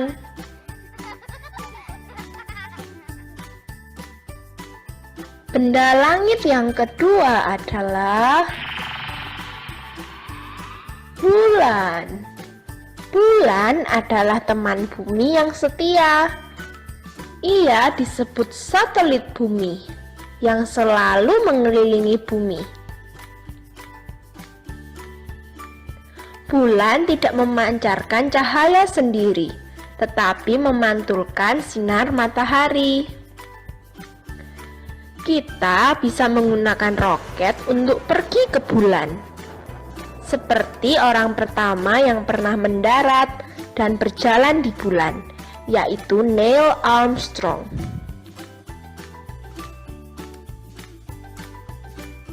Benda langit yang ketiga. Mungkin nanti bisa dilihat kembali ya secara lebih lengkapnya. Nah, selanjutnya adalah tadi saya sempat baca nih beberapa lebih seru lewat video dan sebagainya gitu ya. Nah, terus selanjutnya adalah yang tidak kalah penting, Bapak Ibu semua, saya pengen sharing dong gitu ya dari Bapak Ibu gitu ya setelah tadi mendapatkan pemaparan materi, apa aja sih mungkin yang jadi keseruannya atau apa aja yang kemudian mungkin jadi tadi kayaknya saya lebih suka pakai video deh. Nah, monggo nih mungkin Mbak Anisha kita bisa sharing dulu kali ya satu orang sebelum nanti masuk pertanyaan. Silakan mungkin Mbak Anisha. Oke, baik. Di sini sudah ada beberapa peserta nih, Kak, yang sudah melakukan raise hand. Mungkin saya bisa memilih Ibu Endah Rosita. Halo, Assalamualaikum Ibu Endah. Apakah suara saya terdengar? Oke, baik. Kalau begitu, dipersilahkan kepada Ibu Endah Rosita untuk bisa memperkenalkan dirinya dengan menyebutkan nama, kemudian asal daerahnya. Dipersilahkan.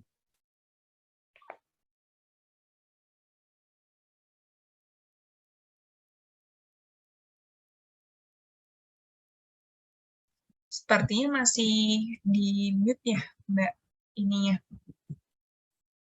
dari Bu Endah. Iya, nih, Kak.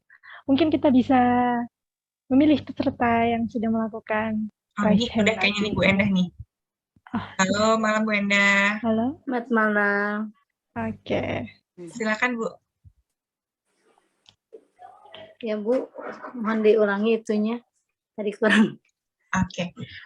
Dari Bu Endah nih, gimana sih tadi mungkin kayak misalnya contohnya PPT atau video gitu ya, pengalaman Ibu kira-kira lebih menarik yang mana sih gitu untuk diberikan ke siswa dan juga gimana mungkin pengalaman Ibu tadi mengikuti materi yang sudah saya sampaikan gitu sih Bu. Kebetulan saya dari PAUD ya, dari tutor PAUD. Yang pengalaman saya, anak-anak itu lebih tertarik dengan video-video yang animasi ya, seperti itu. Mereka itu, jadi untuk mengurangi kejenuhan anak-anak, saya suka itu video animasi yang tentang yang mereka suka gitu Bu. Misalnya kalau anak-anak tuh senang dengan cerita-cerita binatang, cerita-cerita binatang yang mereka suka. Jadi kita bertanya dulu, ini sekarang cerita apa, misalnya kayak gitu. Mereka senangnya cerita-cerita tentang binatang, dan setelah mereka tahu cerita-ceritanya, terus kita memberikan pengertian dengan apa yang cerita yang telah saya itu di video ya, misalnya ke anak-anak. terus mereka ada yang ngerti, ya namanya juga anak-anak mungkin Bu, di usia dini, masih belum bisa menyimak sepenuhnya dalam cerita-cerita yang kita share di video itu. Seperti itu, Bu.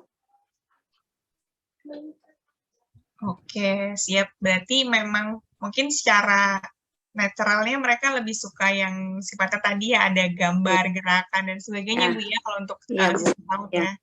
Ya, mohon. Ya, Bu. Oke, terima kasih Bu Endah sharingnya.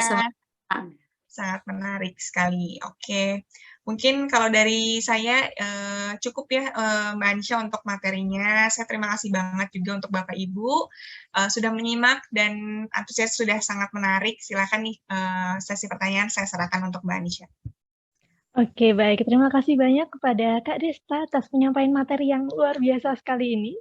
Selanjutnya yakni sesi tanya jawab.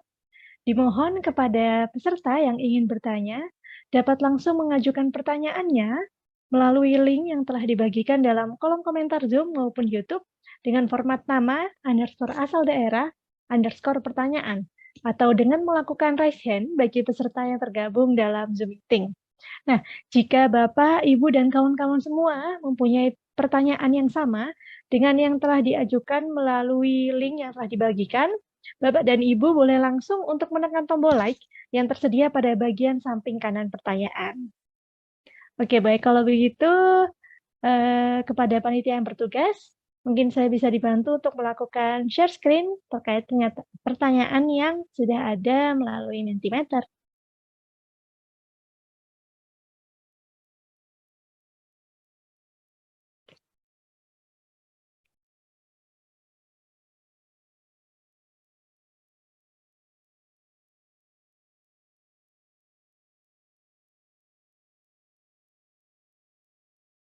Oke, baik.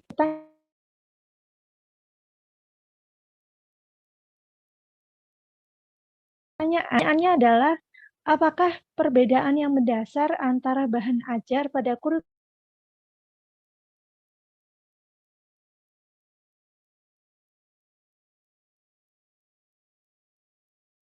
versi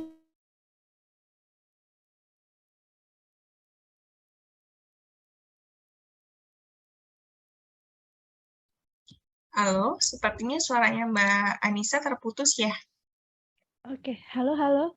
Mohon maaf, sepertinya barusan ada gangguan sinyal. Oke, siap. Sudah aman lagi ya. Oke, kita masuk ke pertanyaan pertama nih Kak, dari Mentimeter. Sudah ada Bapak Badawi Hussein, asalnya dari SDN 3 Muara Kemumu. Pertanyaannya, apakah perbedaan yang mendasar antara bahan ajar pada kurikulum Merdeka dengan kurikulum 13? Kalau begitu langsung saja, saya persilakan kepada Kak Desta untuk dapat memaparkan jawabannya. Dipersilakan, Kak. Oke, terima kasih untuk pertanyaannya. Untuk dari Pak Badawi ya. Oke.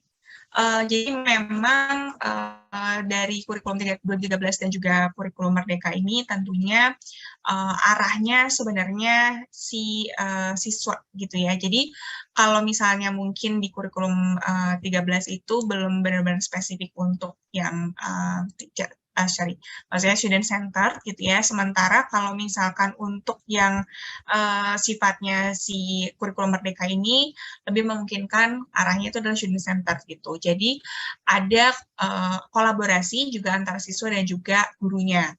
Nah, sementara kalau misalkan yang sebelumnya itu kan mungkin belum banyak ya yang melibatkan, mungkin bentuknya itu adalah seperti audio podcast atau teks naratif gitu ya. Di kurikulum Merdeka ini lebih ada opsi juga ke arah sana. Dan juga siswa itu sebenarnya bisa gitu untuk kemudian mereka bisa berkolaborasi misalnya tadi contohnya melalui TikTok, melalui sosial media seperti Instagram dan sebagainya gitu. Dan kalau memang bahan ajar yang di kurikulum 2013 itu kan bentuknya masih agak sedikit jadul ya, jadi kayak handout, terus udah gitu juga bentuknya adalah buku gitu. Dan kadang masih bentuknya ada yang pakai maket gitu ya. Sementara kalau misalkan di model pembelajaran yang kurikulum Merdeka ini, seperti yang tadi saya paparkan di awal itu, contoh-contohnya adalah teks naratif, video pembelajaran, presentasi, ada infografisnya, terus juga ada buku guru dan juga siswa.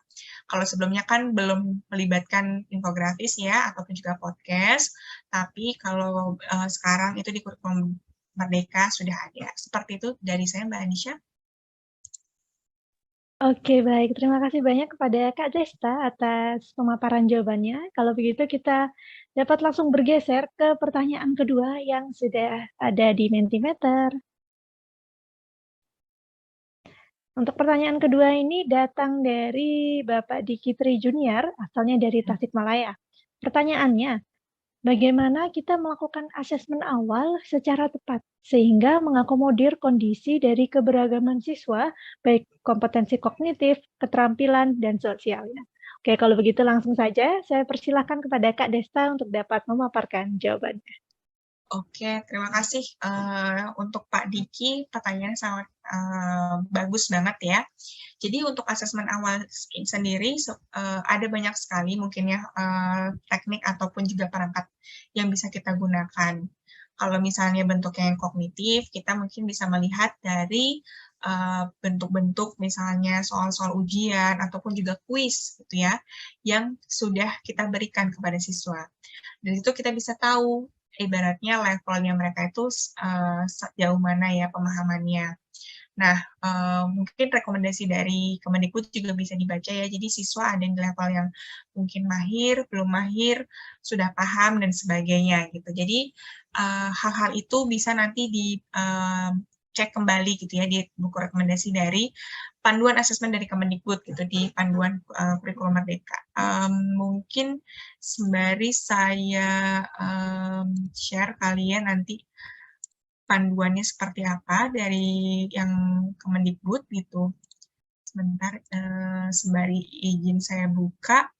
Jadi yang tidak kalah penting juga untuk siswa juga misalnya tadi bagian kognitif, terus juga bagian sosial emosional itu nantinya bisa kelihatan misalnya dari pertanyaan sifatnya wawancara misalnya. Jadi kita mungkin ngelihat nih dari siswa tersebut, mana ya yang sekiranya itu mereka ada kesulitan. Mungkin kita bisa dekati, kita tanya, tadi misalnya kesulitannya apa, lalu kita bisa tahu, oh kayaknya siswa ini ternyata kendalanya dalam hal ini, dan ini.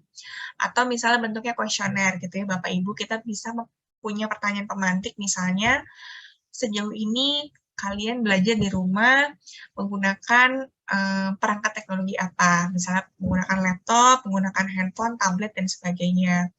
Terus selanjutnya juga misalnya kita mau ngecek ya background ekonominya, sejauh ini mungkin emang ini agak sedikit apa ya bahasanya konfidensial gitu ya, apa namanya secara gaji orang tua tuh berapa, jadi kita bisa tahu oh mungkin anak ini dari level menengah, atas, atau sebagainya. Terus juga misalnya sejauh ini apakah perangkat perangkat belajar kalian digunakan sendiri atau sharing kayak gitu. Itu untuk ngecek misalnya background siswanya. Terus juga misalnya kita mau tahu kondisi sosial emosionalnya. Sejauh ini adakah kesulitan-kesulitan yang kalian alami saat proses belajar? Apakah kalian merasa nyaman untuk belajar menggunakan media online misalnya? Ataukah ada kesulitan ketika Bapak, Ibu menerangkan di sekolah dan juga membuat kalian harus misalnya mengulang materi tersebut. Jadi mungkin pertanyaan-pertanyaan pemantik seperti itu. Dan ini saya izin share untuk panduan asesmennya ya dari Kemendikbud ya Bapak, Ibu. Oke, mungkin sudah saya taruh di chat box juga. Jadi nanti ini sebenarnya bisa dilihat ya bentuk pembelajaran dan asesmen. Dan secara lebih lengkapnya istilahnya gitu ya, di sini kita bisa tadi memetakan dulu karena analisis karakteristik satuan pendidikannya, terus juga ini kita lihat yang lagi langsung bagian asesmen ya, jadi kita cek dulu nih prinsip-prinsip pembelajaran seperti apa. Lalu sehabis itu juga kemudian prinsip-prinsip asesmennya kayak gimana. Nah, jadi tahapannya ya, jadi kayak misalnya memahami CP-nya dulu, merumuskan tujuan pembelajaran, ATP, baru merancang pembelajarannya. Nah, ini nanti bisa dibaca-baca lagi mungkin ya. Nah, terus juga bentuknya gitu ya. Jadi misalnya levelingnya gitu ya dari taksonomi Bloom gitu ya, tahapan dari LOTS, Lower Order Thinking Skill untuk level kognitifnya misalnya, sampai yang Higher Order Thinking Skill bisa menganalisa, evaluasi, dan juga menciptakan. Lalu ini yang ATP, ini yang bagian, saya scroll nih. Oke, untuk asesmennya juga nih ya, jadi bisa bentuknya asesmen formatif ya Bapak Ibu gitu ya. Dan juga ini jadi dibagi lagi untuk peserta didik dan juga untuk pendidiknya. Dan juga ada asesmen sumatif gitu. Nah, ini bisa dibuat checklistnya, terus juga bisa secara observasi, bisa dalam bentuk kinerja gitu ya. Ini saya besarkan dulu. Oke. Terus selanjutnya juga ada yang bentuknya project dan juga tes tertulis. Tes lisan, penugasan, dan juga portofolio. Nah, ini nanti kalau saya bahas secara detail kemalaman ya Bapak Ibu, jadi mungkin bisa nanti dibaca-baca, sudah saya taruh di chat box juga gitu. Ini memang panduan dari Kemendikbud yang bisa Bapak Ibu pakai untuk asesmennya. Begitu dari saya Mbak Anisha. Oke, baik. Terima kasih banyak kepada Kak Desta atas pemaparan jawabannya. Mungkin selanjutnya kita bisa bergeser kepada pertanyaan-pertanyaan nih yang sudah ada di Zoom bagi peserta yang sudah melakukan raise hand. Di sini sudah ada Bapak Jefferson Rumopa. Halo Bapak, apakah suara saya terdengar? Ya, terima kasih. Oke, ya, baik. Jelas, kalau yang begitu dipersilakan. Untuk narasumber yang saya tidak pahami itu PPT bahan ajar. Apa yang dimaksud dengan PPT bahan ajar dan apa perbedaan antara PPT bahan ajar dan juga video animasi pembelajaran? Ya, terima kasih. Oke, terima kasih Pak Jefferson atas pertanyaannya. Jadi sebenarnya kalau PPT bahan ajar ini kurang lebih sebenarnya media ataupun juga bahan ajar yang digunakan ketika Bapak sedang merancang sebuah proses pembelajaran tadi sesuai dengan CP-nya, sesuai dengan ATP-nya gitu. Nah, mungkin tadi tips yang saya sampaikan, tips and triknya agar membuat PPT itu tidak terkesan membosankan ya. Jadi ada tadi misalnya panduan ketika bentuknya itu ada tambahan atau bentuknya itu misalnya sorot-sorot poin utamanya. Sementara untuk video animasi sebenarnya adalah contoh tadi yang sempat saya putarkan juga, misalnya tadi mengenal benda-benda langit. Nah, bentuk dari video animasi ini sebenarnya memang bisa gitu ya untuk Bapak atau Ibu buat sendiri. Tapi kalau semisal ternyata waktunya terbatas ataupun juga mungkin perangkat teknologi tidak memungkinkan, bisa dicari melalui YouTube gitu ya. Jadi tinggal buat dulu mungkin tujuan-tujuan pembelajarannya, terus nanti dicari nih video-video yang bisa mensupport gitu. Jadi video animasinya sebenarnya nggak harus bikin sendiri ya, tapi bisa ngelihat tadi sumber-sumber yang ada dari YouTube ataupun juga perangkat-perangkat media online lainnya. Nah, ketika dalam video animasi itu, misalnya pengen bikin sendiri nih, sangat mungkin kok untuk pakai ada PPT-nya. Jadi misalnya Bapak, Ibu misalnya merekam sendiri gitu ya melalui YouTube, maksudnya melalui Zoom, jadi nanti tinggal pencet record aja, terus sambil tadi kayak yang saya lakukan gitu, share screen, nanti tinggal disesuaikan aja dengan materi yang Bapak sampaikan, ataupun juga mana poin-poin yang mau disepakati ketika materi yang sifatnya online seperti itu. Itu sih penjelasan dari saya. Apakah sudah menjawab, Pak? Ya, terima kasih untuk jawabannya. Sudah jelas, Bu. Oke, terima kasih, Pak. Oke, baik. Terima kasih banyak kepada Bapak Jefferson atas pertanyaannya, serta Kak Desta atas pemaparan jawabannya. Mungkin kita bisa langsung next ke pertanyaan selanjutnya, datang dari Ibu Rizka Agustin. Halo, Assalamualaikum Ibu Rizka Agustin. Waalaikumsalam warahmatullahi wabarakatuh. Oke, baik. Kalau begitu langsung saja dipersilahkan kepada Ibu Rizka Agustin untuk memperkenalkan dirinya dengan menyebutkan nama, asal daerah, kemudian pertanyaannya. Dipersilahkan. Ya, Nama saya Rizka Agustin, saya berasal dari Aceh Barat, Mabuk. Pertanyaannya adalah, jika saya ini kan guru BK, nah yang dibahas tadi kan tentang modul ajar nih. Nah, untuk guru BK, jadi bingung sebenarnya, ada satu sisi harus membuat juga modul ajar khusus di BK-nya, karena sekolah tempat saya mengajar itu termasuk sekolah penggerak. Nah, yang menjadi pertanyaannya agak membingungkan untuk guru BK itu membuat bahan ajar misalnya bentuk video ataupun bentuk PPT itu sih. Lebih ke penjelasannya.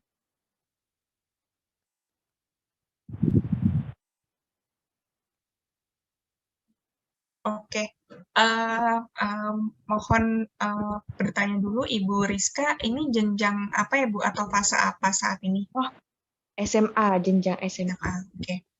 Ya, jadi mungkin kalau dari saya Bu ya sarannya, karena juga sebenarnya saya bukan dari background bimbingan konseling gitu ya, tapi saya cukup tertarik ya dengan isu-isu mengenai kesehatan mental dan sebagainya. Mungkin hal-hal yang bisa jadi bahan ajar ataupun juga tadi lembar kerja asesmen dan sebagainya bisa dihubungkan dengan apa yang saat ini terjadi gitu ya. Apalagi kan kurikulum Merdeka ini sebenarnya tidak menutup kemungkinan Bapak Ibu guru untuk bisa eksplor seluas-luasnya. Salah satu prinsip kurikulum Merdeka kan fokus pada materi-materi pembelajaran yang sifatnya esensial gitu ya.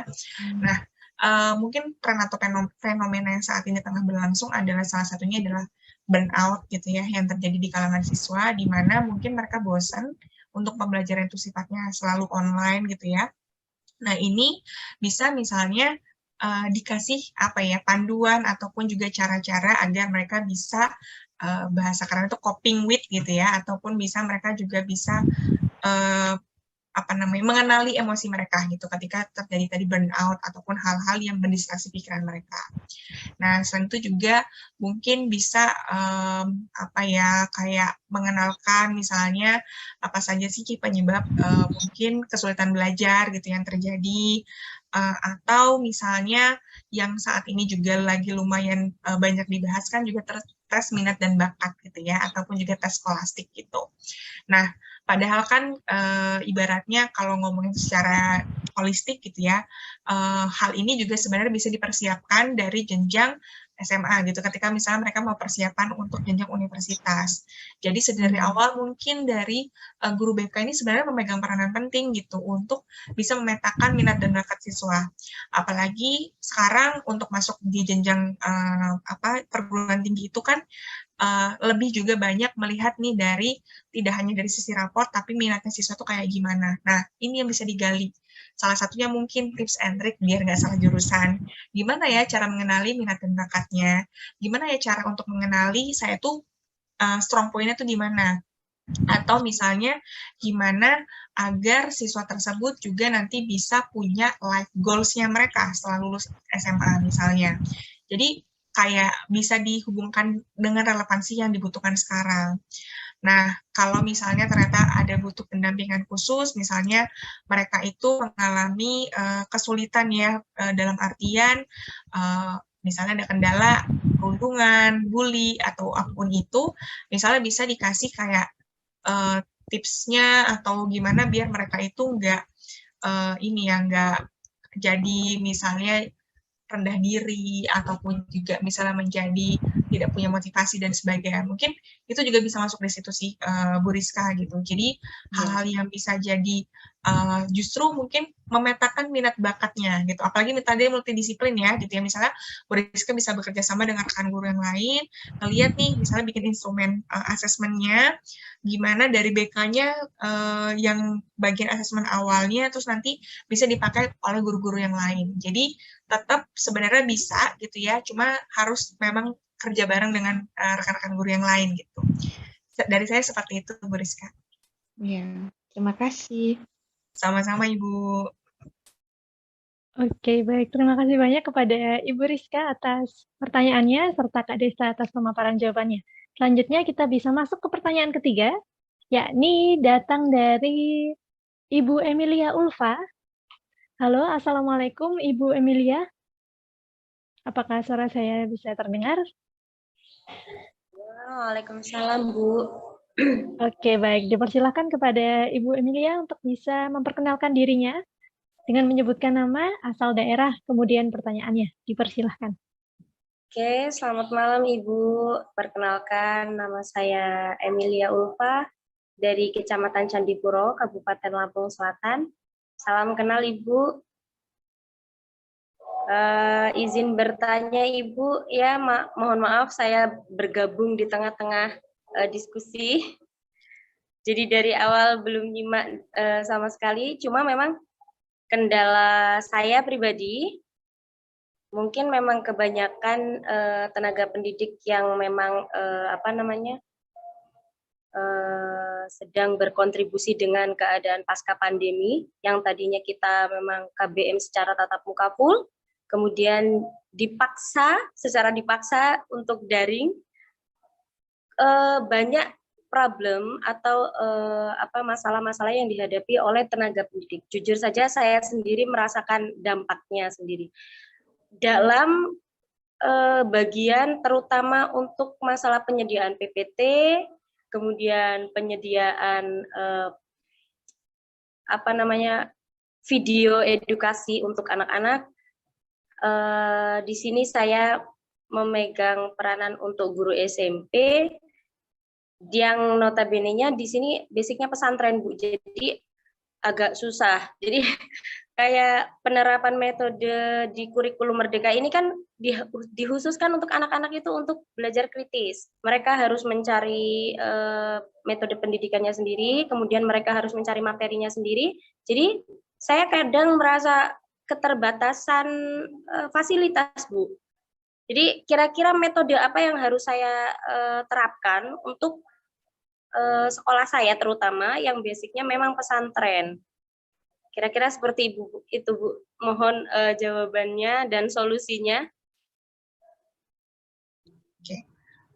Halo, malam Bu Emilia. Ini maksudnya keterbatasan dari segi teknologinya kah atau dari sisi pengajarnya atau kayak gimana ya, Bu?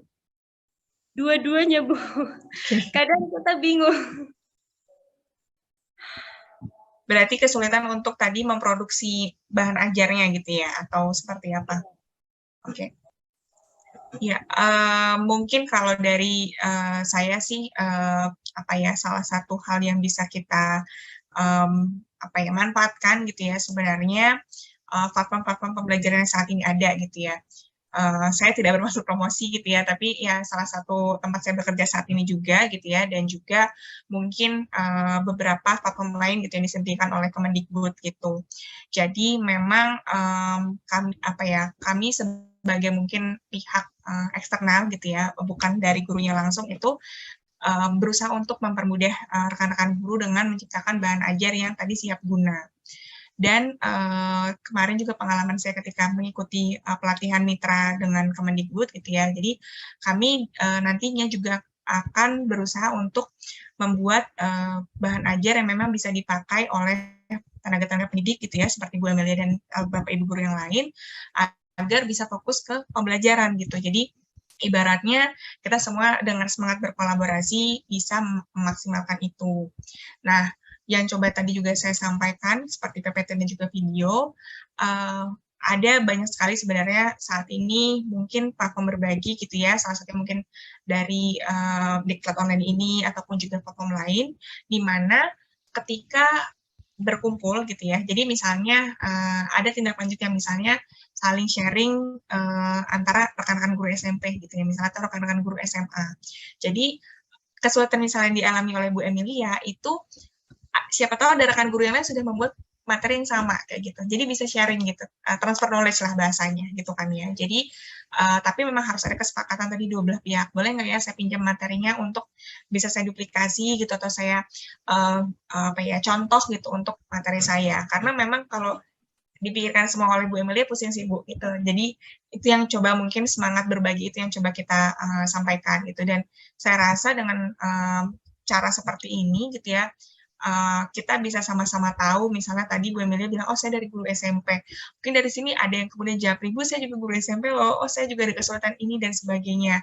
Jadi memang hal itu yang bisa akhirnya juga punya apa ya, kayak kalian tidak sendirian kok Bapak Ibu sekalian, dan saya juga mengalami yang sama misalnya. Jadi bisa tadi berbagi itu. Terus juga misalnya untuk ranah pesantren misalnya Bu ya. Nah, apa ya? Informasi apa yang ibaratnya mungkin juga dibutuhkan gitu. Misalnya pemahaman tentang materi-materi ini yang dibutuhkan. Siapa tahu juga tadi rekan dari misalnya dari SMP gitu ya, ataupun juga dari pesantren lain itu bisa gitu saling untuk transfer knowledge gitu. Dan juga untuk video sendiri, memang saya balik lagi juga merekomendasikan Bapak Ibu juga sebenarnya untuk mengakses diri sendiri dulu juga. Jadi ngelihat nih kayak kemampuan dari Bapak Ibu untuk kira-kira ngebuat video itu memungkinkan nggak ya? Kalau sekiranya memang belum memungkinkan, pakai aja dari YouTube atau pakai aja dari platform pendidikan lain. Dan selama itu misalnya gratis, ya nggak masalah. Jadi ibaratnya jangan sampai ya, sayang sekali kalau misalnya semangat dari kurikulum Merdeka ini malah jadi hal yang membebani Bapak Ibu sekalian. Padahal tugasnya kan sudah banyak gitu ya. Bisa fokus dulu aja sama materi-materi esensial gitu. Dan apa ya, kadang pengalaman untuk misalnya tadi ngomongin tentang critical thinking, di satu sisi sebenarnya memang kelihatannya juga agak sulit gitu ya di awal gitu ya. Jadi yang mungkin juga dibutuhkan adalah sebenarnya pertanyaan pemantik dulu di awal. Dan dari situ sebenarnya mereka jadi bisa berdiskusi kayak gitu. Jadi kayak ada hal-hal yang mungkin kesulitan, bingung dan sebagainya itu nanti mereka bisa diskusikan sama teman dulu baru nanti ke Bapak Ibu gurunya gitu. Nah, misalnya tadi kesulitan materi apa ya? Coba misalnya daftar juga ataupun juga lihat-lihat dari platformnya PMM gitu ya, platform Merdeka Mengajar, ataupun juga platform lain yang memungkinkan Bapak Ibu untuk bisa ngelihat bahan ajarnya gitu. Atau yang juga sekiranya misalnya dari YouTube ataupun juga blog-blog gitu ya dari sesama rekan-rekan pengajar lainnya. Dari saya itu sih Bu Emilia gitu, semoga membantu gitu. Oke Bu, terima kasih atas jawabannya. Sama-sama. Oke, baik. Terima kasih banyak kepada Ibu Emilia atas pertanyaannya, serta Kak Desta atas pemaparan jawabannya. Merespon bahwa masih ada sedikit waktu nih, Kak. Untuk sesi tanya-jawab mungkin bisa satu kali lagi ya, Kak. Boleh, pertanyaan satu terakhir lagi. dari Ya. Bapak Marianus Fahmi. Halo Bapak, apakah suara saya dapat terdengar? Kepada Bapak Marianus Fahmi. Halo. Oke, halo. Dipersilakan kepada Bapak Marianus untuk bisa memperkenalkan dirinya dengan menyebutkan nama, asal daerah, kemudian pertanyaannya. Mungkin bisa singkat saja ya Pak ya, untuk pemaparan pertanyaannya. Oke, Terima baik. kasih, dipersilahkan. Ya, baik Ibu, terima kasih Ibu Destari sudah memaparkan materi. Saya jujur, saya Marianus Fahmi dari SMP Negeri 6 Borong, Kabupaten Manggarai Timur, Flores, NTT. Ya. Jadi dari materi-materi yang sudah dipaparkan, tadi sih pertanyaan yang pertama saya tadi mau bertanya itu mungkin sudah sama dengan rekan-rekan yang lain, tapi ini Bu, kami khususnya saya sendiri, kalau saya memberikan materi, terus saya biasanya menampilkan video terlebih dahulu sebagai materi memacu anak-anak supaya bisa mereka melihat sendiri. Dalam arti seperti ini, Bu. Kalau saya mengajar IPS kelas 9, di situ ada materi ekonomi kreatif. Begitu saya mau menampilkan video, misalnya saya mengambil link video yang ada di YouTube yang ada kaitannya dengan itu, anak-anak biasanya kadang seperti kadang juga ada yang senang menonton, ada juga yang tidak. Ini kayak biasa-biasa saja. Jadi yang menjadi pertanyaan saya, memang sih saya punya niat untuk mengambil video dari hasil karya mereka sendiri, mereka berbuat, terus saya kira-kira model yang saya buat dengan hal seperti ini, pembuatan video ini, apakah nanti bisa saya terapkan dengan memasukkan berbagai animasi mereka sendiri di situ. Animasi dalam arti, contoh ini saya kan sekarang ini Ibu ya, materi sate ekonomi gratis, anak-anak saya suruh membuat handicraft dari kerajinan mereka sendiri, sumber bahan bakunya dari lingkungan sekitar ya. Saya bisa ambil daun pandan berduri, mereka nanti disuruh buat tas, menganyam. Ya ini periode sudah bekerja, mereka belajar selama 1 minggu di sudah berjalan 2 minggu lah sekarang ini, mereka belajar bersama orang tua yang bisa di sekitar lingkungan mereka. Terus nanti pada saatnya itu mereka ke sekolah, mereka memulai dari nol, dari apa yang mereka belajar.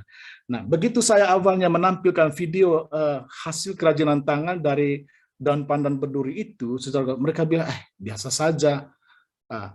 Makanya saya selalu berpikir, kira-kira video apa yang saya harus buat? Apakah saya harus terjun ke masyarakat, mengambil orang tua yang di sekitar situ untuk itu?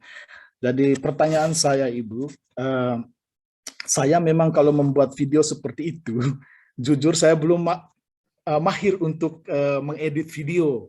Jadi kira-kira ini aplikasi apa yang harus tepat untuk itu di pembuatan video itu, yang mengambil video dan mengeditnya supaya anak-anak bisa mudah mengerti. Itu saja. Minta maaf saja, ini memang dasar karena saya belum paham tentang itu. Iya. Mengedit video. Nggak apa-apa Pak, di sini namanya kita lagi saling sharing ya. Terima kasih banyak ini juga Pak Marianus untuk pertanyaannya. Dan saya suka sekali tadi idenya tadi bahwa ada melibatkan siswa ya untuk membuat mungkin kerajinan tangan dari memang yang banyak gitu ya di daerah tersebut gitu. Nah, hal-hal mungkin juga yang jadi salah satu poin utama gitu ya dalam kurikulum Merdeka ini adalah bentuknya kolaborasi tadi gitu ya. Dan sebenarnya tadi keresahannya Pak Marianus itu sudah juga memunculkan apa ya, tindakan selanjutnya gitu ya. Apa saya ajak aja anak-anak saya untuk bikin bareng kayak gitu. Nah, sebenarnya kalau dari saya jawabannya bisa banget kok Pak gitu. Mungkin justru kerajinan mereka yang jadi poin utamanya gitu. Jadi salah satu hal yang mungkin juga bisa dilakukan juga oleh Pak Marianus adalah apresiasi kepada mereka gitu. Mungkin apresiasinya tadi berupa bentuknya adalah videonya gitu ya. Jadi kayak oh mereka merasa terlibat, mereka merasa bahwa mereka memegang peranan penting dalam pembelajaran yang ada, dan juga mereka ibaratnya jadi tokoh utamanya lah dalam video tersebut. Nah, mungkin kalau misalnya beberapa aplikasi yang bisa digunakan, bisa dari handphone ya gitu ya, misalnya pakai InShot gitu ya Pak, saya ketikkan gitu ya InShot gitu, ataupun yang lumayan sering juga dipakai itu sebentar Pak, punten CapCut ya namanya, CapCut gitu ya. Jadi itu bisa dipakai gitu ya, pakai InShot atau CapCut gitu. Jadi ini free gitu ya Pak, bisa dipakai dari handphonenya, tidak harus misalnya menggunakan sesuatu software yang ribet gitu ya, tapi bisa bahkan CapCut itu aja bisa ada tambahan suaranya gitu ya. Jadi kadang kita tinggal masukin potongan-potongan videonya aja Pak, nanti udah ada ibaratnya frame-frame-nya langsung, terus ada sound-nya yang mendukung gitu. Nah, kalau misalnya ngomongin tentang tutorialnya, mungkin bisa dikulik-kulik juga di YouTube gitu ya, gitu. Jadi kayak tutorial menggunakan InShot ataupun juga CapCut gitu. Dan sepertinya si anak sekarang juga sudah terbiasa menggunakan InShot ataupun juga CapCut. Dan hal yang sebenarnya juga jadi mungkin poin plus ya dengan penerapan teknologi sekarang ini, di mana mungkin gurunya tidak terlalu paham ya menggunakan aplikasi dan sebagainya. Tapi ketika misalnya kita tanya siswa, justru mereka bisa jauh lebih paham gitu ya. Jadi ibaratnya mungkin yang bisa saya rekomendasikan Pak Marianus gitu ya, mungkin bisa membuat storyboard-nya bersama dengan siswa. Nah, kita kira-kira di awal sambutannya apa ya, bukan sambutannya bahasanya, openingnya gimana ya gitu ya, seru gitu ya, ada mau nambahin apa, siapa nih yang menjadi talent di awal, misalnya si Budi bisa jadi talent di awal, dia menjelasin kayak ala-ala presenter gitu ya. Terus nanti mungkin shootnya bagian yang poin-poin ataupun juga hasil karyanya, misalnya tambahan apa dan sebagainya macam, bisa aja dilibatkan tidak langsung dari Pak Marianusya, tapi sama-sama mereka misalnya ditunjuk gitu ya, bikin project base, yuk bikin storyboardnya, ini bentuk produk akhirnya adalah sebuah video kayak gitu. Nah, itu juga sebenarnya bisa ngebantu ya, daripada Bapak pusing gitu ya, gimana nih saya cara ngeditnya sih nggak ngerti. Nah, itu bisa nih bikin project base aja sama siswa, seperti itu Pak, kalau dari saya. Ya, makasih Ibu. Siap, sama-sama Pak. Semoga lancar ya. Amin, amin. Amin. Oke, baik. Terima kasih banyak kepada Bapak